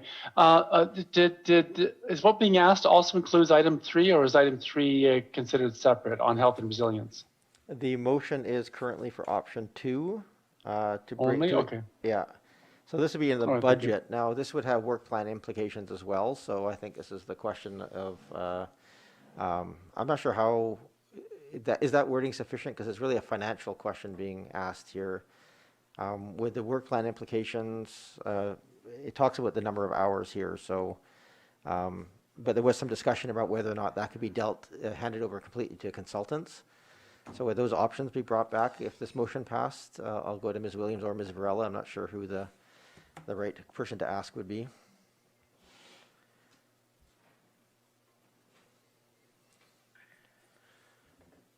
This is hard to do when we're all so remote because there's no sort of leaning over and having a conversation among staff. It's all going to be done through text or email in the background or chats as the conversation is happening here. So thanks for your patience, everyone. Go ahead, Ms. Varela. Thanks, Your Worship. I'm just looking for some clarification. Were we speaking about consultant or additional staff or both? Sorry, I missed something there. Well, the motion is made asking for financials in the budget, in the 5-year financial plan. So, Councillor Apple, why don't you? I'll give you the opportunity to motivate now that Councillor Braithwaite is back, and perhaps clarify a bit. Thank you, Your Worship. And to that end, that was the purpose of my asking the question about whether or not this was something that could be completed by a consultant. So I guess it would be my expectation that staff would evaluate what the best option was as far as a staff or consultant or a combination of both, and present the most present the financial implications of what the most workable proposal would be, I guess. So I would leave it to staff to determine what the best balance. Clearly, there is a resourcing component to this, but what the balance is between staff and/or consultants is, I would say, to the discretion of staff. Okay. And with respect to motivating for the larger motion, I would just remind council again, this is a recommendation from the Community Climate Action Working Group. This specifically relates to, and council has heard me speak about the two largest areas of our influence as a council with respect to climate action. Those are housing and transportation. This is specifically about housing, and has been brought up a couple of times tonight. How keen we have heard the community and members of council are to assist in retaining existing housing and upgrading existing housing. This speaks directly to that. This is the tool that allows us to determine how we can support the community in upgrading and improving existing housing stock, retaining heritage buildings and improving our existing housing to prevent them from being demolished and to retain that housing that people feel so attached to. So this is that component. Thank you, Councillor Appleton. Is that sufficiently clear to staff? Yes, it is, Your Worship. I'm just trying to figure out the best way to do it because the way the recommendation currently reads, it says to amend the financial plan as in the staff report, and I'm just thinking that would require amending a lot of schedules. Staff might bring forward the research for council to consider as part of the budget process, so Ms. Williams might have suggested wording for us there. Thank you. Ms. Farella. Yeah, if I can suggest that rather than wording it so that we're asking staff to include it in the draft 2021-2022 budget, that we ask that staff bring back options to action recommendation 4 of CCOG for consideration during budget deliberations. Is that amenable to the mover? Ms. Williams, I've turned yours off. Thank you. Go ahead, Councillor Appleton. Yes. And the seconder, Councillor Ney, are you happy with that move? Okay, so that's been reworded friendly with the assistance of staff. Thank you. So that motion is now on the table to include those options for our consideration as part of budget. Is there any other discussion on that? I'm listening to the phone as well. Not seeing any. I'm happy to make that to call the question. All those in favor? Councillor Green. Yes. Councillor Patterson. Favor. Councillor Zelka. In favor. Any opposed? Seeing none opposed, that passes. We have anything else from option 3 that people wish to bring forward? From attachment 3 that people wish to bring forward? Councillor Zelka, if I may. If you wish to bring something forward, I'm just going to have to get another motion to extend the meeting by another 15 minutes. Super quick. No, I still need 15 minutes at least, just to make sure. So can I get a motion to extend? I'll move to extend the meeting by 15 minutes. Second. Moved and seconded, thank you. Just going to call that question. All those in favor? Councillor Green? Yes. Councillor Patterson? Favor. Councillor Zelka? In favor. Okay, Councillor Zelka, you have the floor. Thank you so much, Chair. Item 3 on health and resilience, I'd like to move that in a motion similar to what was done for item number 2. And if staff could help me with the wording, I'd appreciate it. And I'm just, forgive me, just got to bring this back up again here. And this has to do with demolition waste management policy. I think this is one that could use a bit, okay, the motion is made. Is there a seconder? Well, I guess it hasn't been made. We're asking for wording from staff, sorry. Thank you, Your Worship. Can I suggest that we simply word it as the previous one, that staff provide options to action initiative number 3 under health and resilience for consideration during budget deliberations? Yes. Okay, is there a seconder for that? I'll second that. Thank you, Councillor Green. Now, this is one of the more vague requests, so I just want to make sure that perhaps I will do that offline if there's maybe some explanation of what the intention here is, because there's operational impacts as well as costs. So I just Perhaps, but it's moved and seconded. Ms. Varela, did you have anything else to add? I was just wondering, because the earlier discussion had talked about attaching the info sheet to the demolition permit application and handling that as an operational matter. Was that the intention of Councillor Zelka, or was there another alternative? Thank you for that. Go ahead, Councillor Zelka. Thank you very much, Chair. When staff comes back at budget time, as that being one of the options, I would definitely, which obviously would be a zero cost item potentially, I think that's quite reasonable. But if they did have a brainstorm on something else that we could do, that might cost just a few dollars more, I would certainly be open to hearing about it. Okay, Councillor Zelka, I think there was sort of two splits. One was looking at it more holistically as a grander policy and implementation, which would be essentially a consultant to run that process from beginning to end. That would have a cost attached that could come to the budget, and then the second half would be the in-house informational portion of the piece, which would not have cost and would not have to go to budget. Yes. Is there any other? Staff is expressing concern, Your Worship, that if it was going to be the larger option, we currently just don't have time, especially considering the resolution that just went before. So I'm wondering if Council would consider directing as per the operational recommendation and attaching to the demolition permit application. I would be open to that if the seconder is as well. Yes, I am. Councillor Green, okay. So it's moved. Sounds fine. So that would not be information on that. The motion then is really asking for financial impacts, but those two are not so much financial impacts, are they? They're more just operational pieces. So this would essentially turn into one of the resolutions on our list that would get ticked off when it gets completed. Is that correct? Okay. Is that understood, Councillor Zelka and Green? Yes, quite reasonable. Yes. Okay. So it sort of moves it from this process, but adds it to our task list. So thank you for that.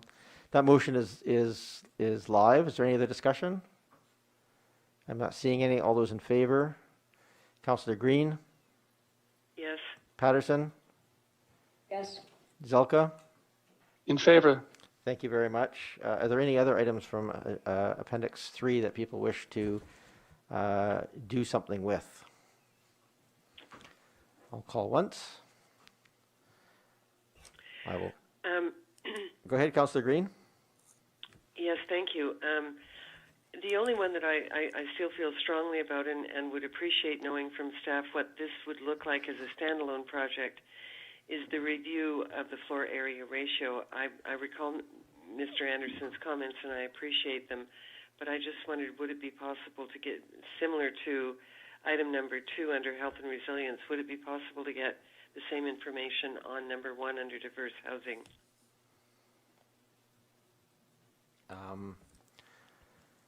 I'll go to Ms. Varela as well. Unfortunately, all of our priorities seem to fall under building and planning here, so that's there is some limited capacity. Ms. Varela? Yeah, I realize that. I'm not prepared to make a motion at this time, but I would like it to stay on the agenda for building and planning because I do think it's an important issue in the community.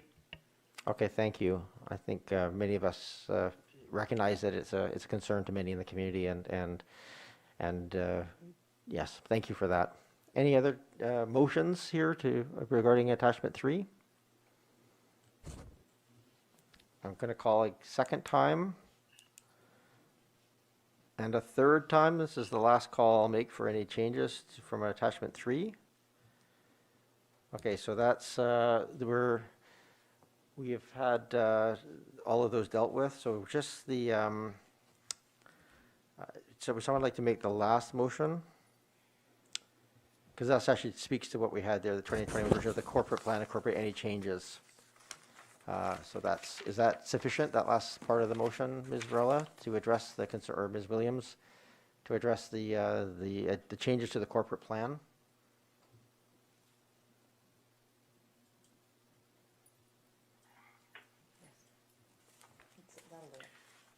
Is that sufficient? Yes, Your Worship. Okay, thank you.